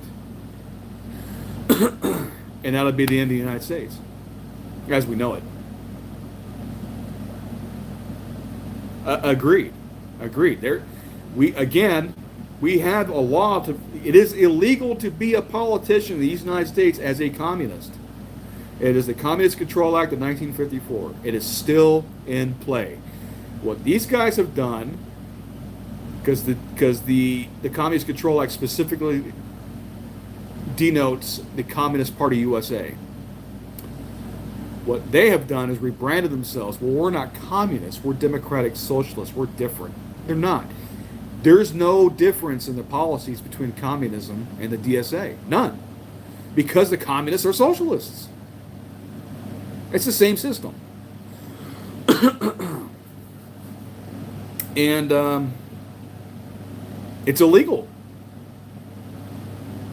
It's a divisive ideology going in there specifically to undermine our current system. And by God, we don't have to allow people to use our own laws against us. We just don't have to allow it. We can just do things. We can just do things. We don't have to put up with it. You know? Birthright, it's like birthright citizenship. Yeah, okay, well, we took a loss on that one because of the Supreme Court. Well, we have a mechanism to change things, or, again, we're heading to the bad ending, right? The Roman Republic never lasted forever. Eventually, it turned into a dictatorship, which culminated to a monarchy. We're heading that route, guys. For better or ill, we're heading in that direction. For the same reason that the Roman Republic fell. Too much corruption in the system, too deadlocked in the Senate. They can't get anything done. They're having actual crises happening. They don't have the alacrity to deal with it because they're too loggerhead in the Senate. They can't get anything done. And meanwhile, people are rioting in the streets and burning shit down. And eventually, you got a strong man that comes in and says, you know what? You guys are all fucking retards. I have my own private army. I can unfuck this situation. And they come in and they do it. And the people that aren't rioting in the streets are like, thank God somebody's bringing back law and order to bring stability back to my area. And for a while, that person will actually get the job done. But they rarely relinquish power. I know of one circumstance that's happened. We got a city named after the guy, believe it or not. It's Cincinnati. You ever wonder what the hell Cincinnati was? You know, the town? It was named after Cincinnati. And that's exactly what happened. It's the only time in history that I can think of off the top of my head that this ever happened where they gave one guy supreme power to do whatever the hell he needed to do to unfuck their situation because they were being overrun by fucking savages. He saved Rome. And when it was over, he relinquished power and went back to his farm. That is the only time that has ever happened.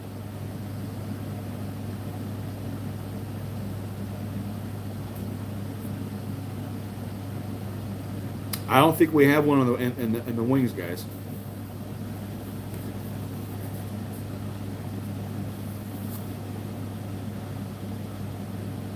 No, the artists are a bunch of fucking faggot retards. Putting it bluntly, I'm a blue collar guy. I'm just calling it like I see it.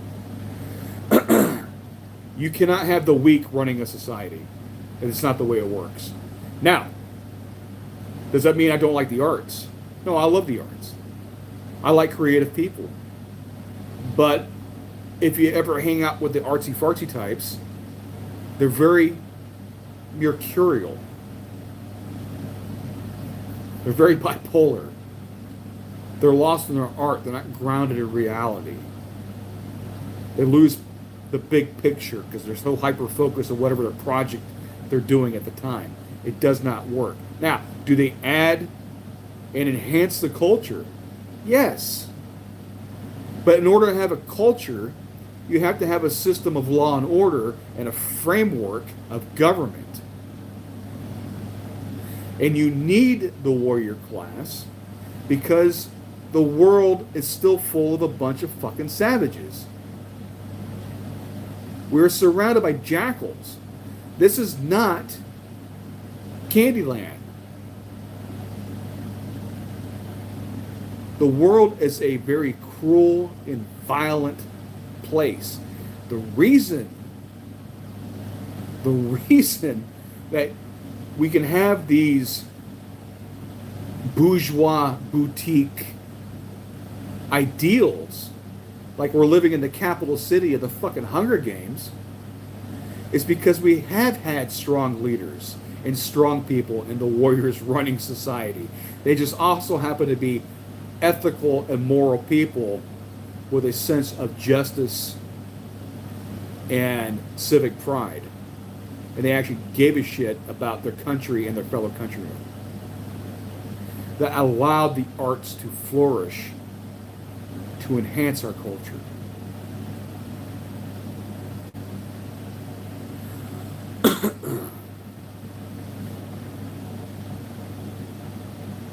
The reason the world is in chaos is a crisis of perception.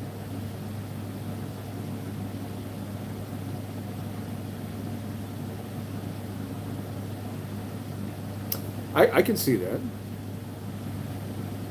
For me, it's people's perceived notion that socialism is going to save them, that they feel that they won't have to work under a socialist system. They can go be an artiste and go find themselves. Somebody else can go pick the fruit or mine the coal or pave the roads. Not them. They're the artistes. They're going to get paid to sit on ass and make artwork like taping a fucking banana to a fucking wall and taking pictures of it while it rots. Or putting a crucifix in a jar of piss. That's art. They're artistes.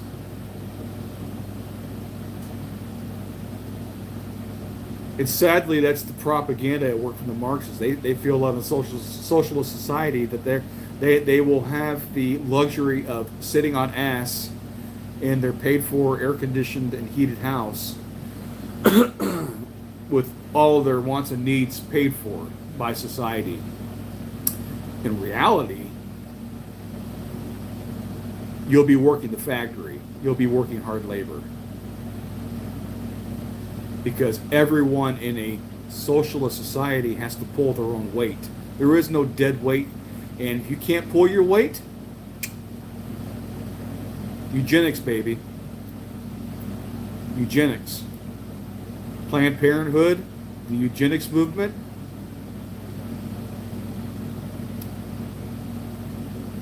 They were Nazi beliefs. That's why the Nazis went after the elderly and the infirm and the mentally ill and everyone else in between that were undesirables that could not pull their own weight, dragging what they felt was dragging society down. That's a socialist society. You will be working one way or the other.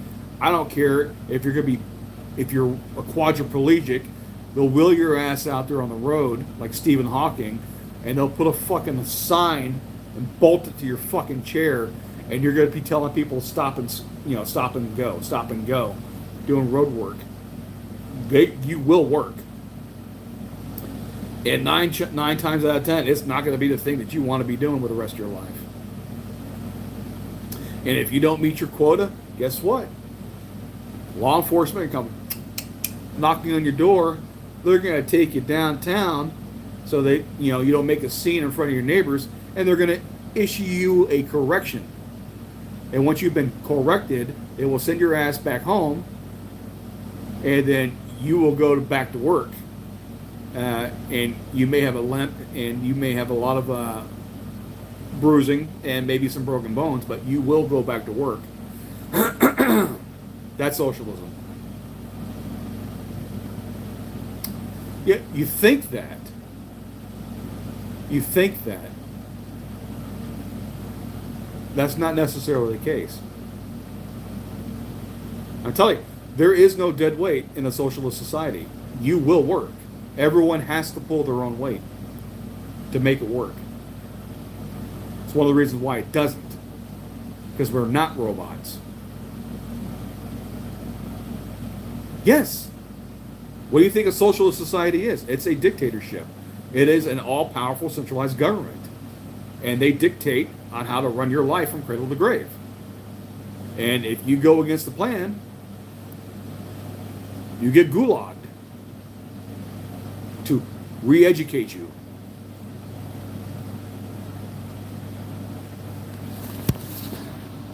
That's exactly what it is. What did you think a socialist society was going to be?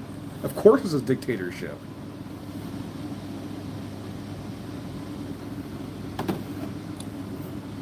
You're going to have a centralized figurehead, and then you're going to have the all-powerful bureaucracy running everything. Kind of what we have now. The bureaucracy runs the shit. Elected leaders come and go. The bureaucracy forever, man. Got people working 30, 40 years there, retiring there. They've gone through 10 fucking presidents. I don't give a shit. They keep chugging along. Doing their own thing. Somebody tries to change something. But we saw that. We saw that with Project Veritas when O'Keefe was running it. It's sting operations, talking to these guys.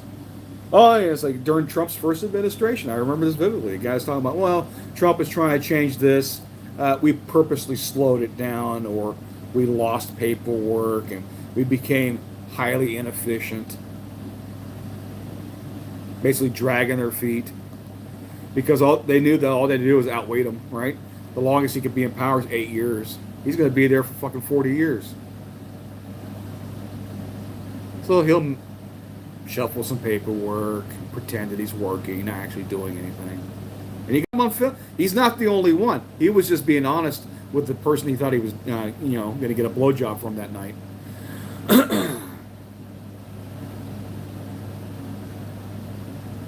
But that's how they operate. The bureaucracy is forever. Yeah, right.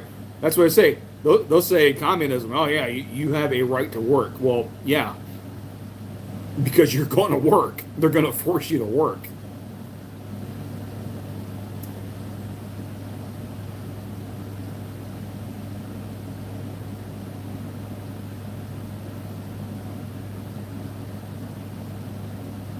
One president from each party? No. Now you're talking about what happened between the Roman Republic and before Caesar took power. You had the triumvirate. It doesn't work. I hate to... What part of we are a hierarchical species do you not understand?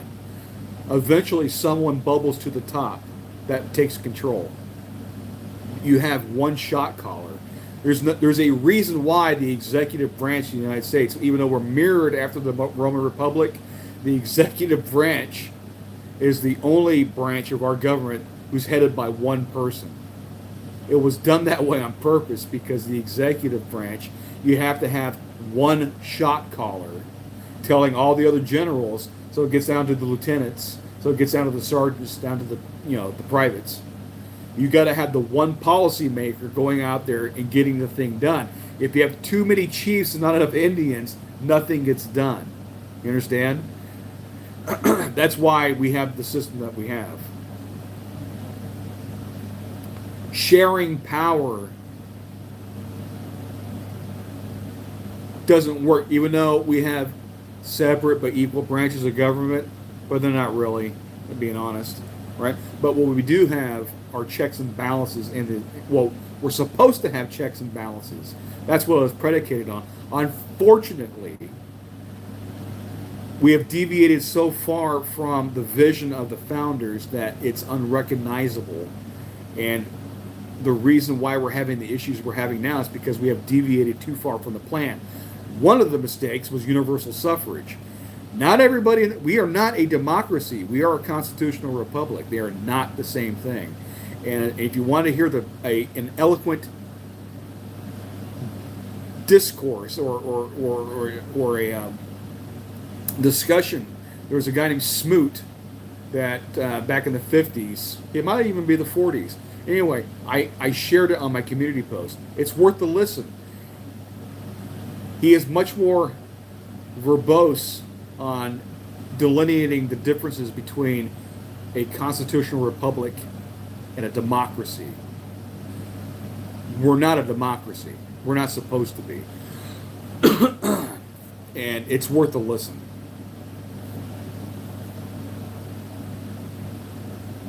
Now, you can have checks and balances so the one person in charge of the executive branch doesn't. I lost my connection there. So you can have checks and balances to make sure the one person in charge of the executive branch doesn't run away with the whole thing. That's primarily what's supposed to be. But we're not too far off from losing that. And it's unfortunate. We've had a good run, but I think we're on our last leg with that. Sucks.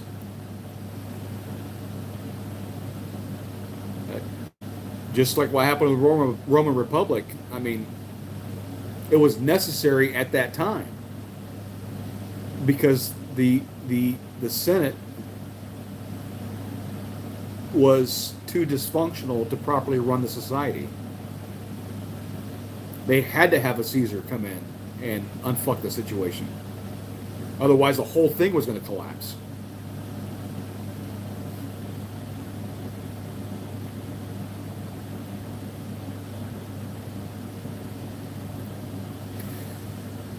Well, you have an odd number, so you don't have a tie. That's why. I think it originally started off with 5, if I remember correctly. I think there was originally 5 justices, but there's nothing in the Constitution stating how many Supreme Court justices. There's no maximum.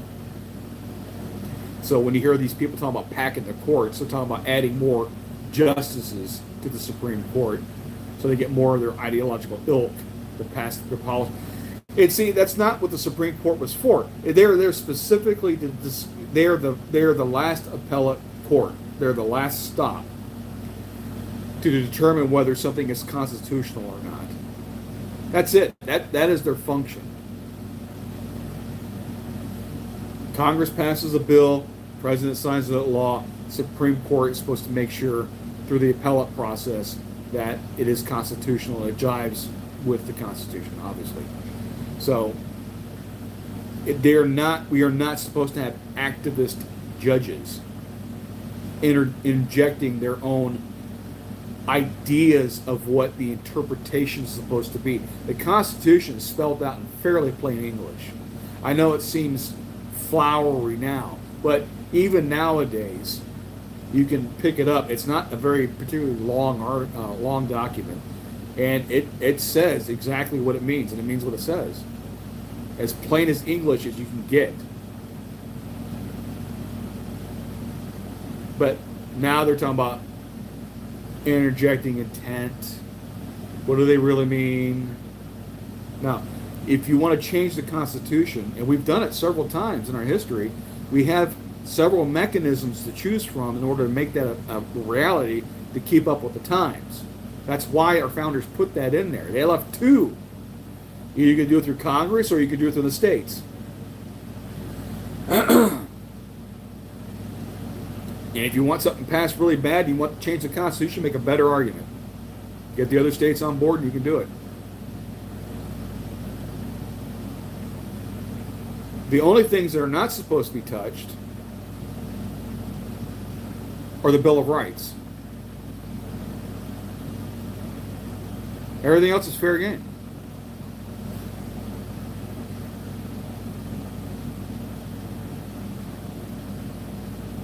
They are. Gerrymandering should be illegal. The Supreme Court should vote that in. Then you're taking rights away from the states that the federal government doesn't have. That is a state issue to gerrymander. The federal government does not have the authority to tell a state how to, under certain circumstances. I know we had the Civil Rights Act, but even that was unconstitutional. And what we just had here recently was a correction of that. You are not to divvy up the electorate based on race. It's illegal. It's unconstitutional. You can do it by political affiliation. You could do it by several other factors you wouldn't think is legal. But one thing that's highly illegal is divvying up the electorate by race.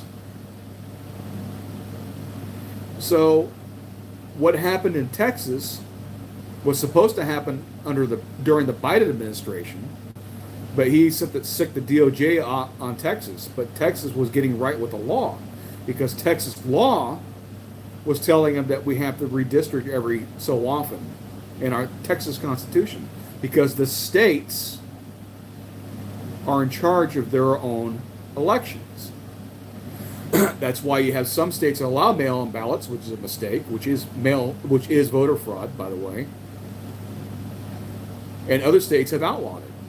Some states require voter ID, some states don't. That's how it works. But unfortunately, we're getting to the point where the states that don't follow good electoral practices are affecting the rest of the union. And now the federal government's going to get involved, and it's going to take more rights away from the states, and it's going to cause issues. But these states are okay. It's not okay to have voter fraud, right? You cannot.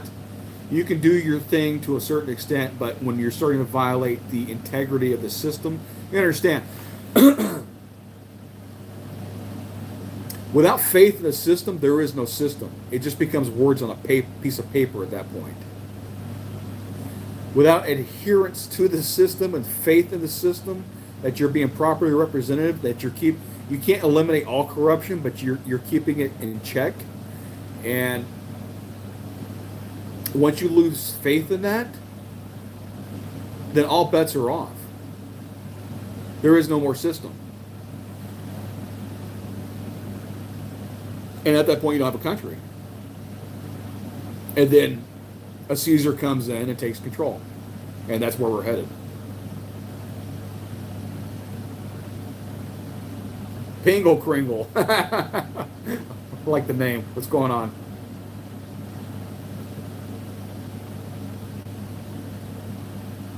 No, you should not. You should do exactly what they're proposing to do. Paper ballots, voter ID. You go in there to the polling station. You get up. It's your civic duty to get off your ass, find out the proper polling station you go to. You go in there. You show your damn ID so they can check you off the voter roll. They hand you your ballot. You cast who you want to vote for, and then you leave. And then all the ballots are counted that day, and that's it. There are no mail-in ballots. Mail-in ballots are not absentee ballots. They're a separate animal, right? There are exceptions for, say, the military. Everyone else needs to get off their ass and perform their civic duty to go vote. Mail-in ballots, there's no chain of custody, and it never should have been allowed. It is too easily to defraud the system. They are again, they are eroding the faith in the system. And without that faith, there is no system, which means there is no government. That means he who has the most stuff will come in and take over. Is that what you want? Because that's where we're headed. Unless these states get their shit together.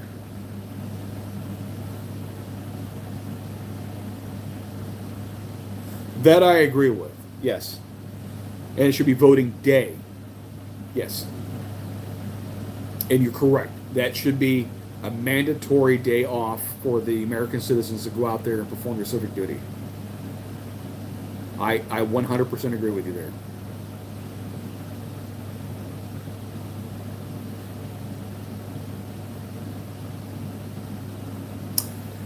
Well, I mean, some states are trying. I'm telling you, man. I'm not tolerating it here in Texas. I will not tolerate a socialist. Not one iota.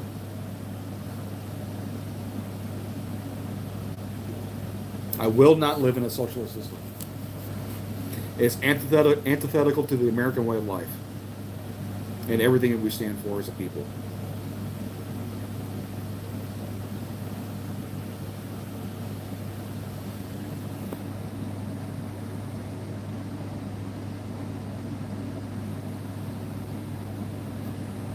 But yeah, it would be way too easy to spoof votes if it was on a phone. How we already got problem with bots. People from India and Pakistan with these huge bot farms. You ever seen the some of these reports? It's just like a wall, with thousands of phones, and they got their AIs on them, but they're all chained together so they can like give you instant subscribers, or they'll start chatting with you with propaganda in your comment section and whatnot. Just and they're all robots. And essentially what you would be doing, voting on your phone, is be giving these robots a vote. And illegals aren't supposed to be voting. Illegals wind up with phones too. They're not supposed to be able to vote. But they do. And that's another big lie.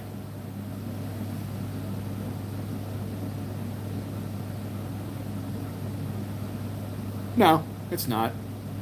That's not socialism. That's party politicking. It's not socialism. The gerrymander for a representative's district. You know, is it the most ethical thing to do? We could debate on that, but it doesn't make it socialism.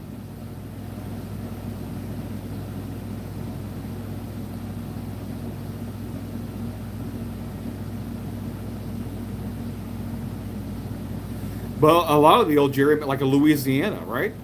They had one that was from Shreveport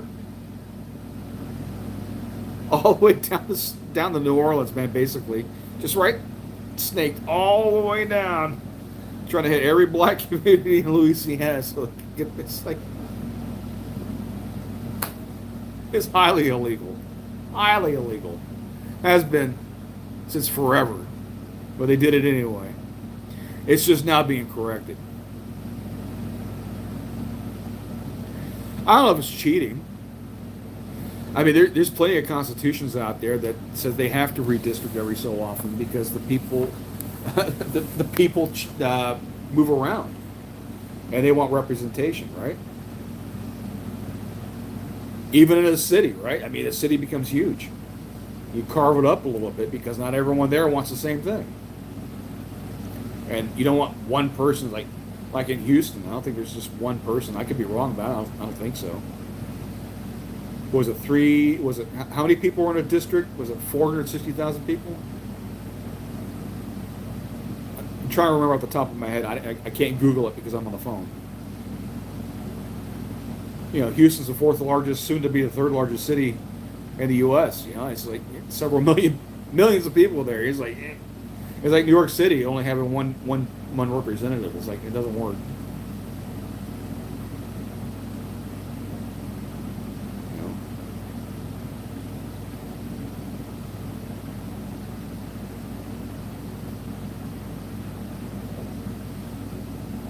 But all gerrymandering is creative redistricting, and it's funny. You ever go back and read the story where the term gerrymander came from?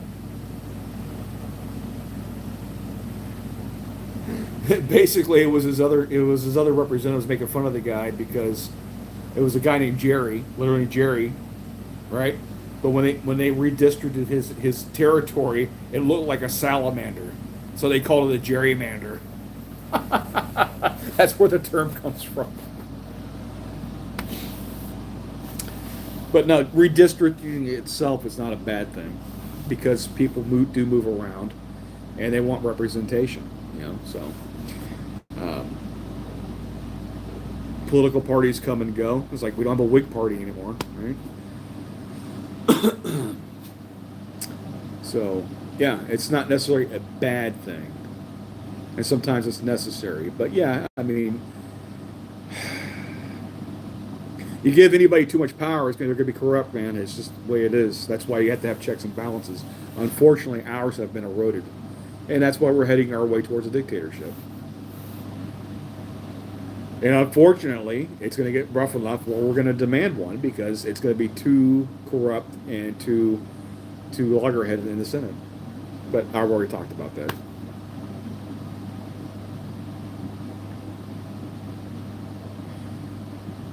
Well, yeah, yeah. Rich people are going to have more influence than poor people. They can afford the lobbyists.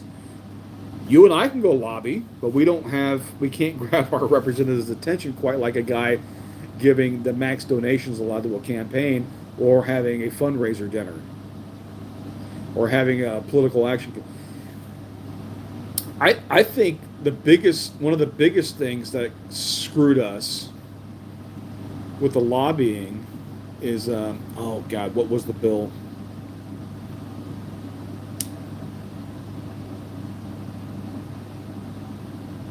Where they said corporations have the right to a vote or a representation. Ah, what the hell was that? And that's why they can be used to create these huge political action committees. Oh fuck! It's on the tip of my tongue. But that's obvious bullshit. People are the entities, not corporations. No, a lot of people don't realize this, but the GOP and the DNC, they're corporations. That's why the DNC was able to get away with putting Kamala. They anointed her. They didn't go through the primary process or the convention because technically they don't have to because they are an actual private corporation and they can put whatever candidate they want up to represent them.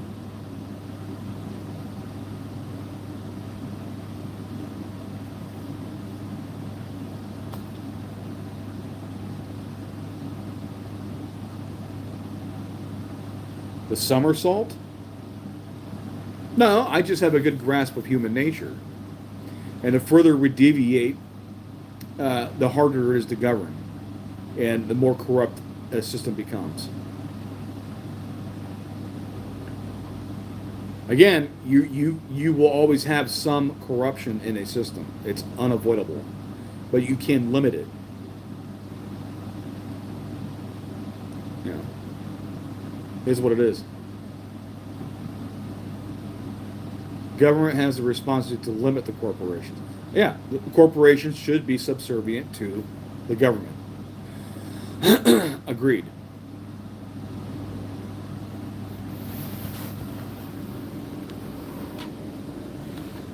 But see, that's a nationalist ideal. That's why nationalism is not a left or right policy or ideology. It's its own thing, and it's utilized by every aspect of government at some point.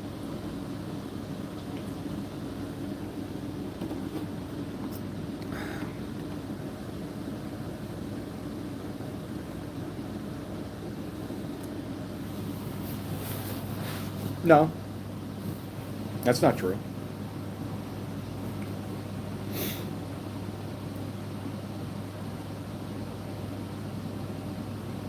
It's not. Socialism is a form of government, but it does not incorporate all governments. That's why there's different definitions for various types of governments, because they're their own thing. They may share some similarities, right? They may intersect with certain aspects, but they deviate enough where they're their own thing.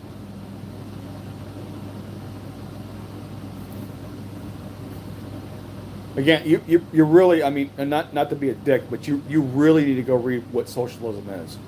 And I'm telling you, if you're reading a definition where they're telling you that the roads and the police and the airports and all this shit, or anything coming from the taxpayer largesse, is socialism, that's propaganda, that's Marxist bullshit.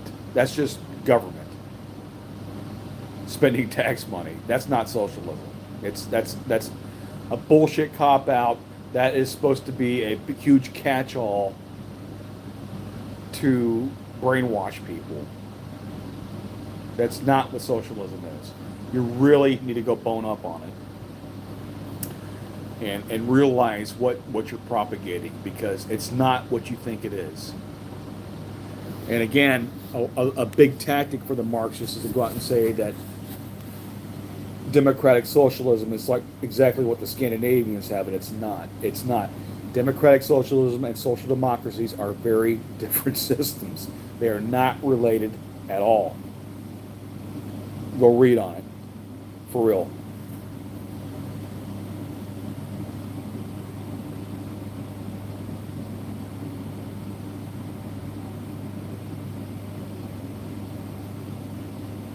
What are taxes? I mean, it's a fee collected from the citizenry to run the government and society at large.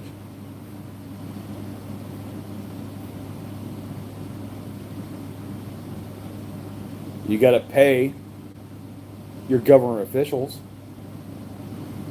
You have to pay for the military. You have to pay for everything else the government does, up to and including monitoring and enforcing laws on the corporations. That doesn't make it socialist.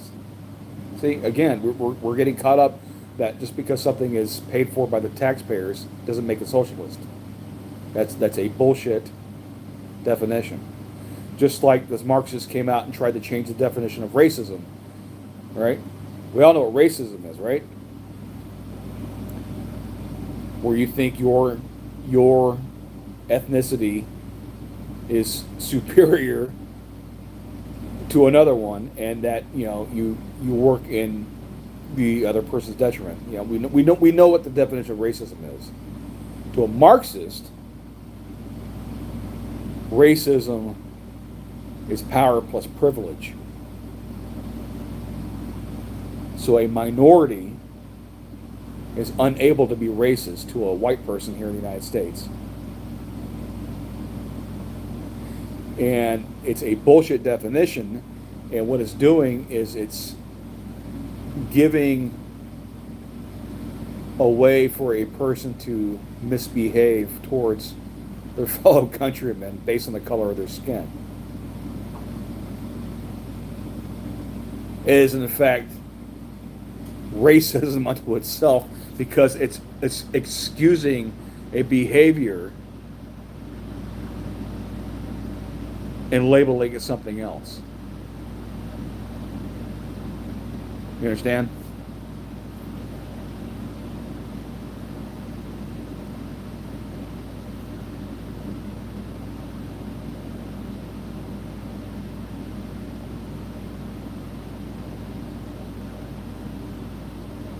But we're not.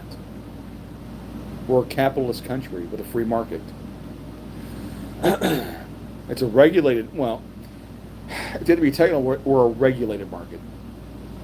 We're a free regulated market, if that makes sense. But we're not a planned economy. We have private property rights. We have individual liberty. We have the Bill of Rights that codifies an individual's rights. There is no concept of freedom and liberty in a socialist system. You're part of the collective. That's why it's antithetical to the American way of life.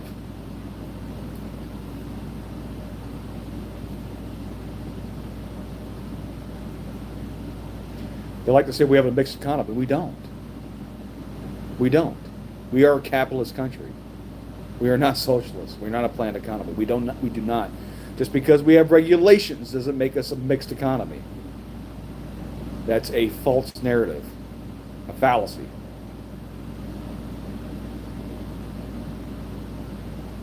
What about China?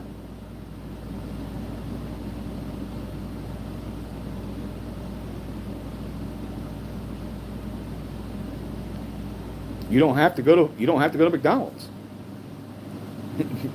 Nobody's forcing you to go to McDonald's. And what's wrong with McDonald's?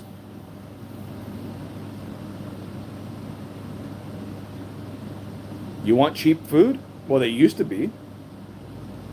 They're trying to change their business model, their clientele to make them more upscale, but it's McDonald's. But nah, it used to be a place to go grab a cheap burger and some fries and a shake or whatever. But nobody's forcing you to go to McDonald's. You can go to the grocery store and go buy yourself all, stick in the produce section and the meat. You stick to the outside stalls of the grocery store, right? You don't go to the middle stuff.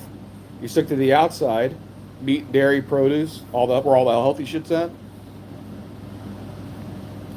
and go make it at the house. You don't have to go to McDonald's.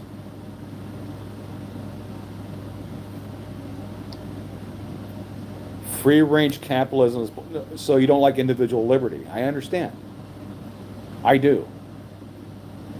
And America was founded upon rugged individual liberty. And liberty can be messy. Sometimes you're given enough rope to hang yourself with. Not everyone makes it. That's just reality. Let me go back, Yuri.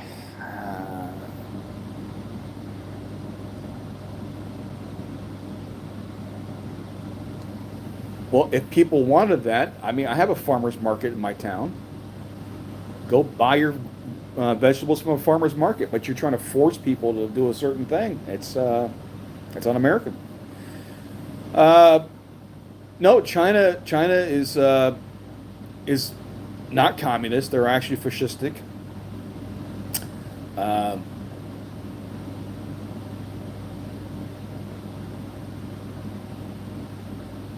They're capitalists, sort of, quasi, kind of like what the Nazis were.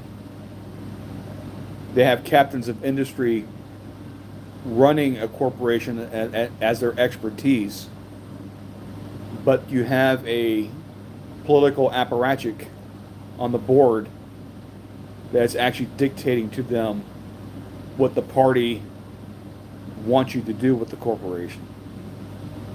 And then, as long as you meet the goals of the party, if you happen to make a little money on the side, they're okay, but you will toe the party line. As who was that guy? Jack Ma found out, right? Wasn't he the guy that actually started Temu? If I remember that correctly, but they disappeared him. That's why they allow these billionaires to be created in China, because they're good at what they do as captains of industry, but ultimately they are beholden to the CCP. And as soon as you step out of line, they disappear you. It doesn't matter how many billions of yuan that you have. You will do what the party tells you to do.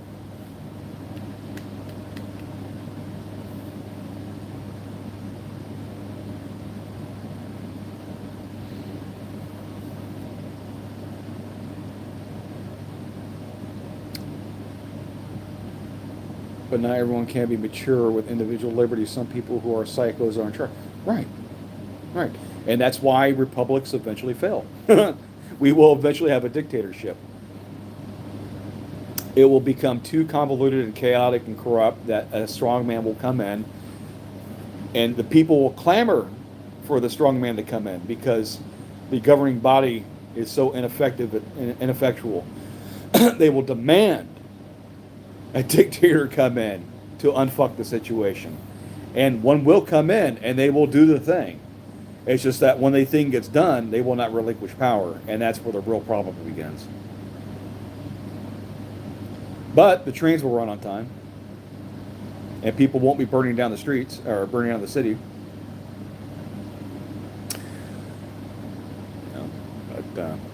But China's got their own problem. They're underwater right now. They purposely flooded a lot of their cities so Beijing wouldn't get flooded out. They don't have a concept of individual liberties or, people having rights. And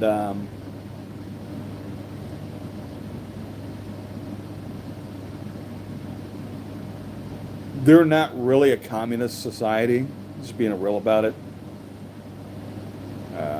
They're the communist system ended with Mao. Mao might have been a true believer, but that's not the current crop in China right now.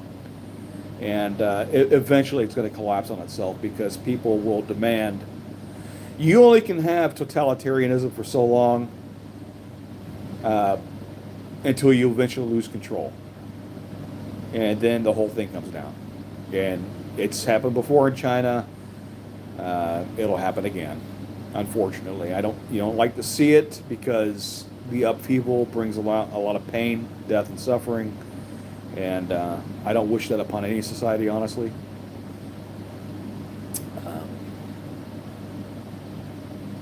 I wish Czech would have remained in power because what was eventually turned into what Taiwan turned into is what mainland China should be right now. A peace-loving republic that knows how to get along with their neighbors. Could you imagine that? Could you imagine what China would be like if what happened in Taiwan happened throughout all of China? They would be a modern marvel.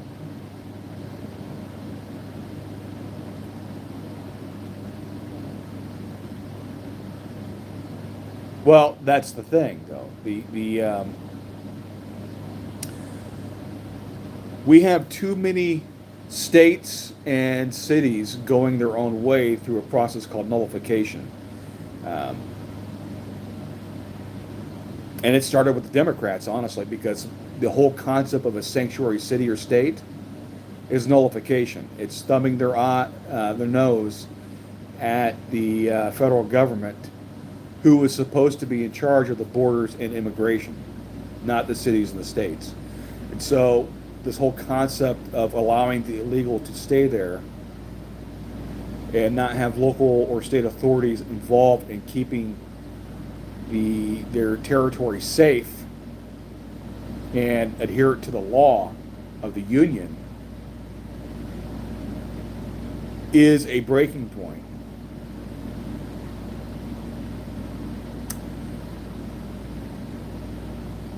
Because he doesn't care about the tenets of the U.S. Constitution and the Bill of Rights. Well, that's not true. That's not true at all. Trump constantly adheres to the rule of the courts. If he was a dictator, he wouldn't care what the Supreme Court just said about birthright citizenship. He would just say, fuck it. I'm going to do it this way. You guys try to enforce it. Oh, by the way, I'm the enforcement branch. I'm the executive branch. I control the military and the police and all the enforcement mechanisms, right? So if I say there's no birthright citizenship, what are you as 9 judges going to do about it? You don't have a military to take me out. You're not in charge of the police. What the hell are you going to do? But he didn't do that, did he? And he's got stymied by these district court judges, even though they got smacked around by the SCOTUS because they overstepped their authority with these national injunctions. And they went way beyond the scope of their authority and power. But until the Supreme Court unfucked that, Trump had to abide by their edicts, didn't he? You know, what you're seeing right now with ICE is actually constitutional. That is what the laws on the books have always said was supposed to happen. He's actually right with the Constitution. Do you realize that? What he is doing is completely lawful and just. It was the past presidents that allowed it to get the situation out of control. Again, when it goes back to the Fuentes Hunter Biden, he didn't criticize Joe Biden at all when his son was right there. Biden was in dereliction of duty by allowing all these people into the interior of the country.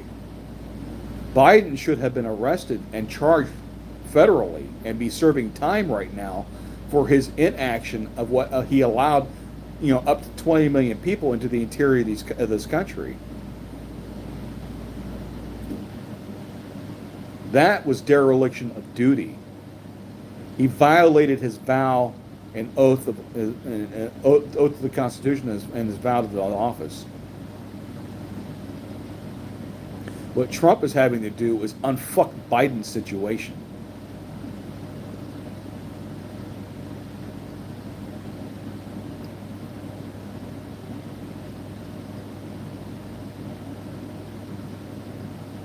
Who is he terrorizing?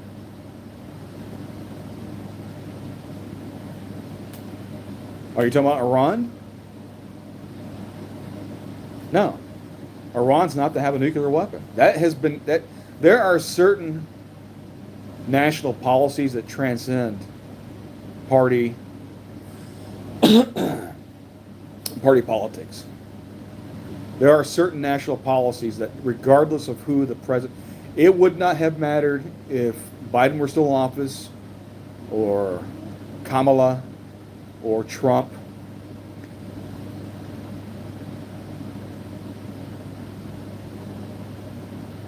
The result would have been the same. We would be bombing Iran.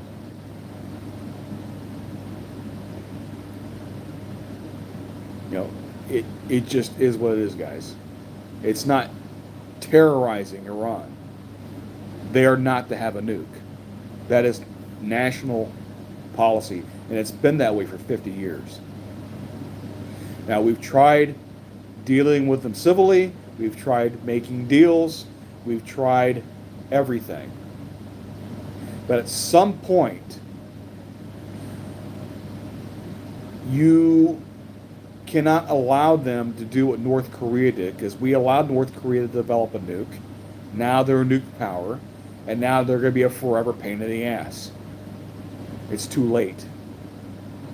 And as bad as North Korea is, Iran is actually run by a bunch of religious zealots that actually want to bring about their Islamic version of Armageddon, because they want to, no shit, they want to summon this fucking 13th imam to come climbing out of this fucking well to go lead the people like the fucking chick from the movie The Ring. They want this undead cleric to come crawling out of this well to go unify all of Islam to go fucking take out the infidels. That's what they actually believe. As crazy as that is. But these are not rational people. And it's time you understand who we're dealing with. It's not the Iranian people per se, but it is these people that do have a iron grip on society. The Iranian people have been trying for well over a decade to get rid of these assholes, so they can't. They're too entrenched in power.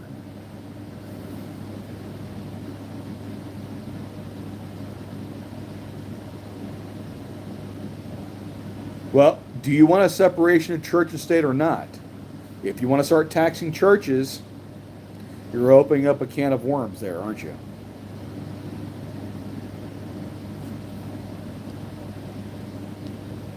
That's why they have a special carve out.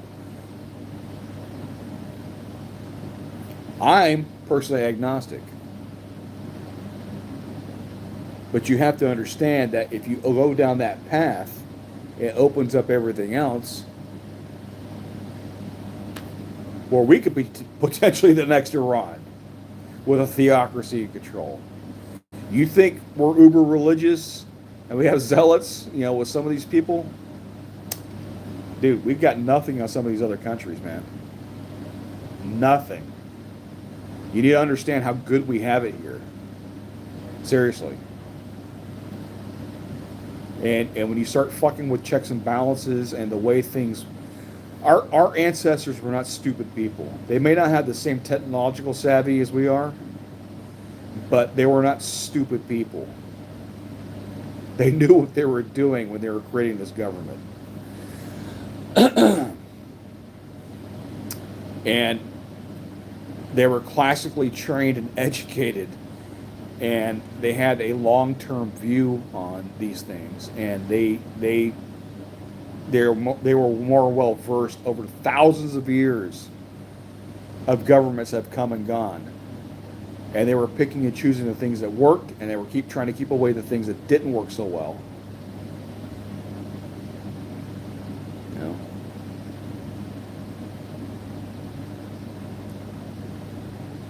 No, they knew exactly what was up with the Second Amendment. The Second Amendment was not there for deer hunting.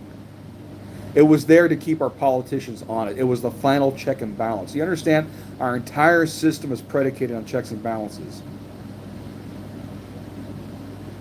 They have been trying to erode that. But the Second Amendment is the final check to power. It's not there to go hunting deer. It's there to go hunting politicians when they become so out of control. You understand that? It's there to scare the shit out of our government and not to be able to go completely totalitarian on the populace, because the populace has enough armament to go out there and make their presence known, saying that we're not doing that. That's what it's there for, not for killing Bambi.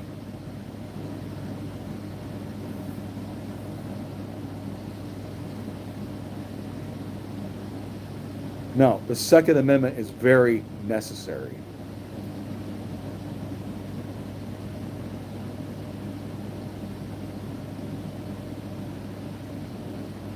Our government is made by made up of your fellow countrymen. What are you talking about? What are you talking about? They are us. My father's retired military. He's not royalty. He wasn't part of a private army. He was U.S. military. They are us. You should want that. I don't understand where you're getting from. What are you getting from that? Now they're trained to obey orders. Yeah, I get it. But I mean, you can't have a soldier always second guessing a commander in the middle of a damn battle. Sometimes you just have to nut up and go take the hill, or die trying. I mean, it sucks, but that's warfare. I don't know what you expect, but they are us. We are made. Our ancestors, we the people, are the military. Hell, it's better now than it's ever been, to be honest, because now it's a volunteer military. Shit. My dad was going to be drafted for Vietnam right out of high school, for God's sakes. You don't want the draft again, do you? Remember the tactics of the general while we had the draft? It's like it's like the Russians right now, conscripting people and throwing them into a damn meat grinder. They didn't give a shit. They just threw bodies at a problem until the problem was solved. At least now with a volunteer military, our soldiers are getting properly trained. They actually have value. Now they at least send we have accurate artillery to go take out a position before we send the infantry in, right? We soften them up. Back then, you're from a poor family. You're a poor farmer's son. They didn't give a shit. What are you going to do? What's your family going to do back home? They don't have any clout. Now they give a shit. Yeah, we have a smaller standing military, comparatively speaking, because we're not at war, but our soldiers are much better taken care of than they ever have been, man.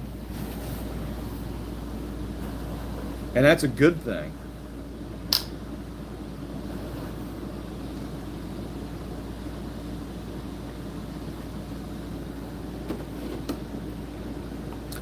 I mean, I know the draft is still technically on the table, but that's like an oh shit moment, break in case of emergency kind of deal. Because sometimes you do need a lot of bodies, depending on what the hell's going on. But no, our military is fantastic, actually.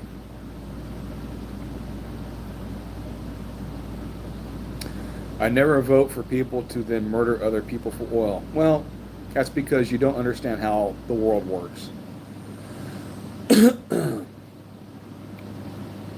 I mean, it sucks, but without the petrodollar, the U.S. government or economy would collapse, and it would make the Great Depression look like a picnic. And if the U.S. economy crashes, it's not just us that suffers. It would be the planet. You know, this was the agreed upon deal for maintaining order on the planet. We are experiencing Pax Americana. What we are doing in Iran is the mantle that the planet has thrust upon the United States. They said we will use the US dollar as the world reserve currency. We will allow military bases around the planet to maintain order. They essentially, since World War II, thrust the security of the planet as the mantle of the United States. That's why we were in a Cold War with the Soviets. We were keeping them in check because we are the world police, because that is what the world made us after World War II.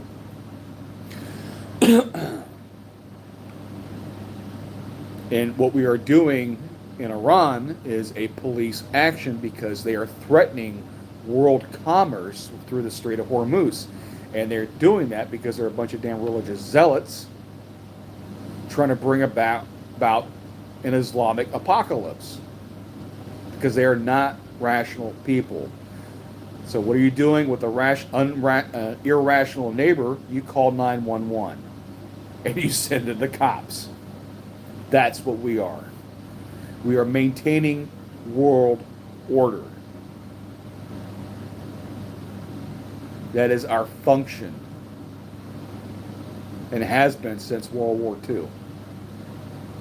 And it's been agreed upon essentially by the UN.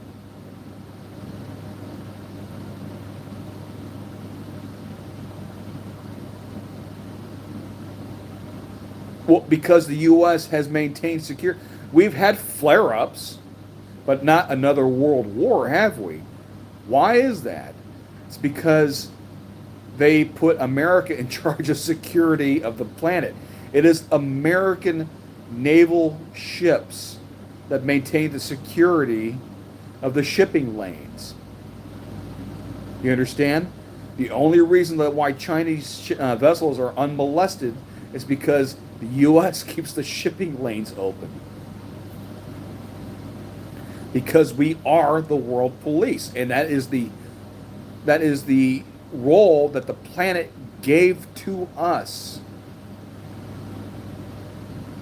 And with that, there are certain benefits, such as the world reserve currency and everything being, all the oil being traded in the dollar. There's a cost to it. It's not for free.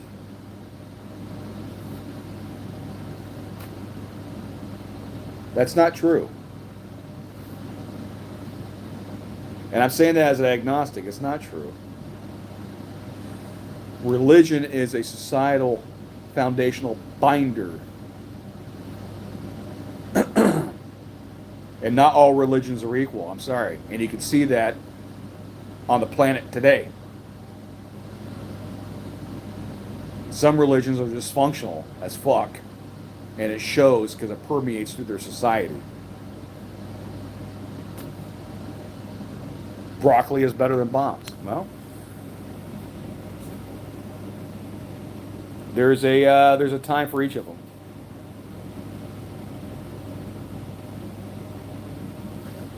Well, guess what? It happened. It took some smart motherfuckers with a piece of chalk and a blackboard, and before computers, they figured out how to make a bomb. It is old. It's almost 100-year-old technology now. You realize that? The atom bomb is old technology, and they were able to do it prior to the computer age.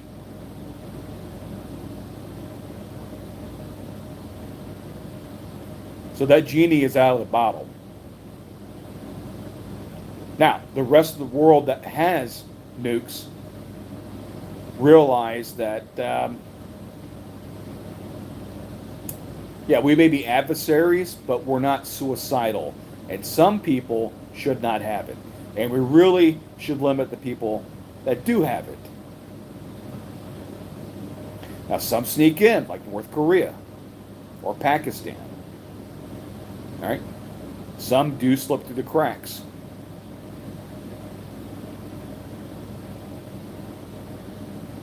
Some you have to pay particular attention to, and that happens to be Iran, because they're fucking crazy. Not the people in general, but the theocracy in charge of the place.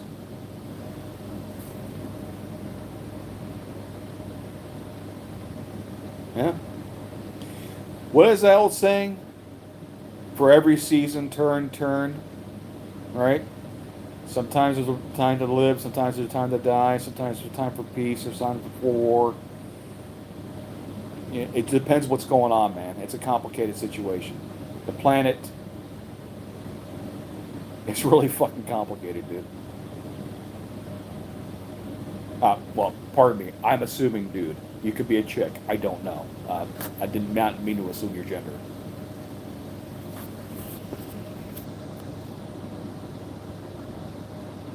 And I like cats, by the way. I'm a cat person. Trump is the best president. Yeah, he is. In my lifetime, anyway.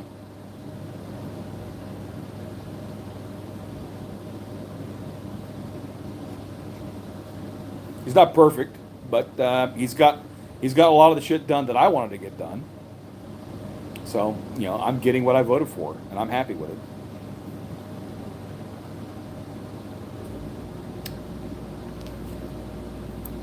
All right, what time is it? All right, guys, it's getting late. I appreciate you being here. So I haven't done this in a while, but like I said, it's a thing on Channel 5. It's got several million. It's got over. Well, I don't know if it's several million, but it's got over 1 million views on it so far on YouTube at least. It's worth a listen. Like I said, I think Fuentes punted. He really should have confronted Hunter Biden more instead of making it the love fest that it turned out to be. But it's still worth the watch. But basically, it turned into a Jewish-Israeli thing, and I'm tired of that, honestly. I don't hate the Jews, but I don't think they should have as much influence from Israel as they do over here. That's just me. You have Jewish Americans, fine. As long as you're American first, I don't really give a shit. Right? We have Christian Americans. They're Americans first. I don't really give a shit. But I am getting kind of tired of Israel's bullshit. But they are an ally too. So we take the good with the bad, guys. Anyway, I would recommend you go watch it. It's about an hour and 45 minutes, but it is what it is. But that's just my observations from the debate or discussion. It's not even really a debate, it's a discussion. But I think Fuentes punted, honestly. I think he didn't confront Hunter for his bullshit and the corruption of the Biden administration, or during the Obama administration when his father was vice president. They want to lambast Trump for being corrupt and his sons, but he didn't.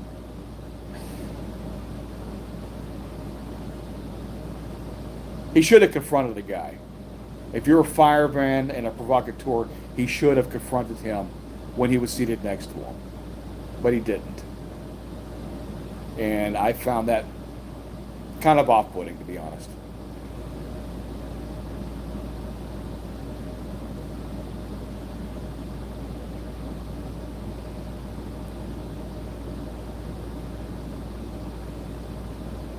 Now, I'm very much an advocate for law and order and justice and adherence to the Constitution.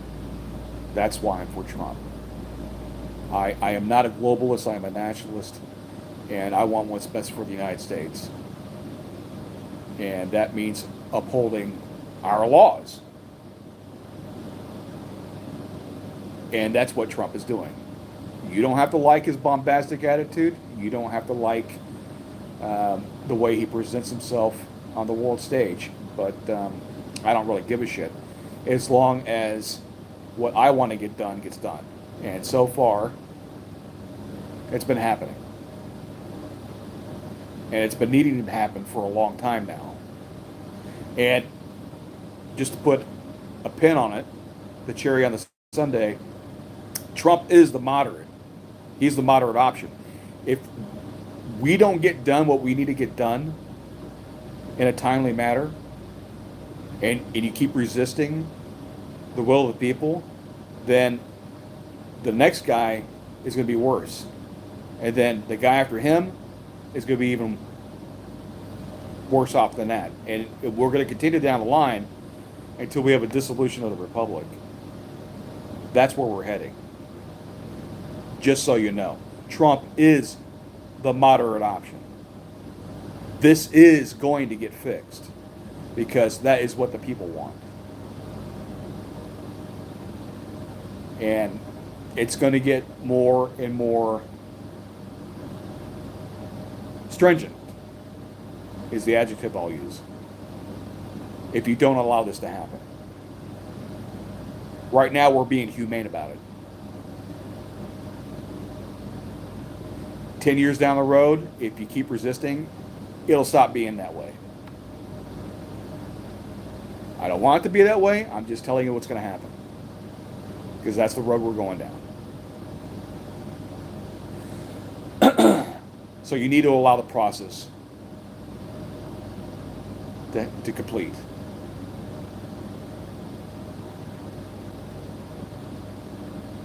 Anyway, that's all I got for you right now, guys. Thank you for being here. We'll talk again. TC out.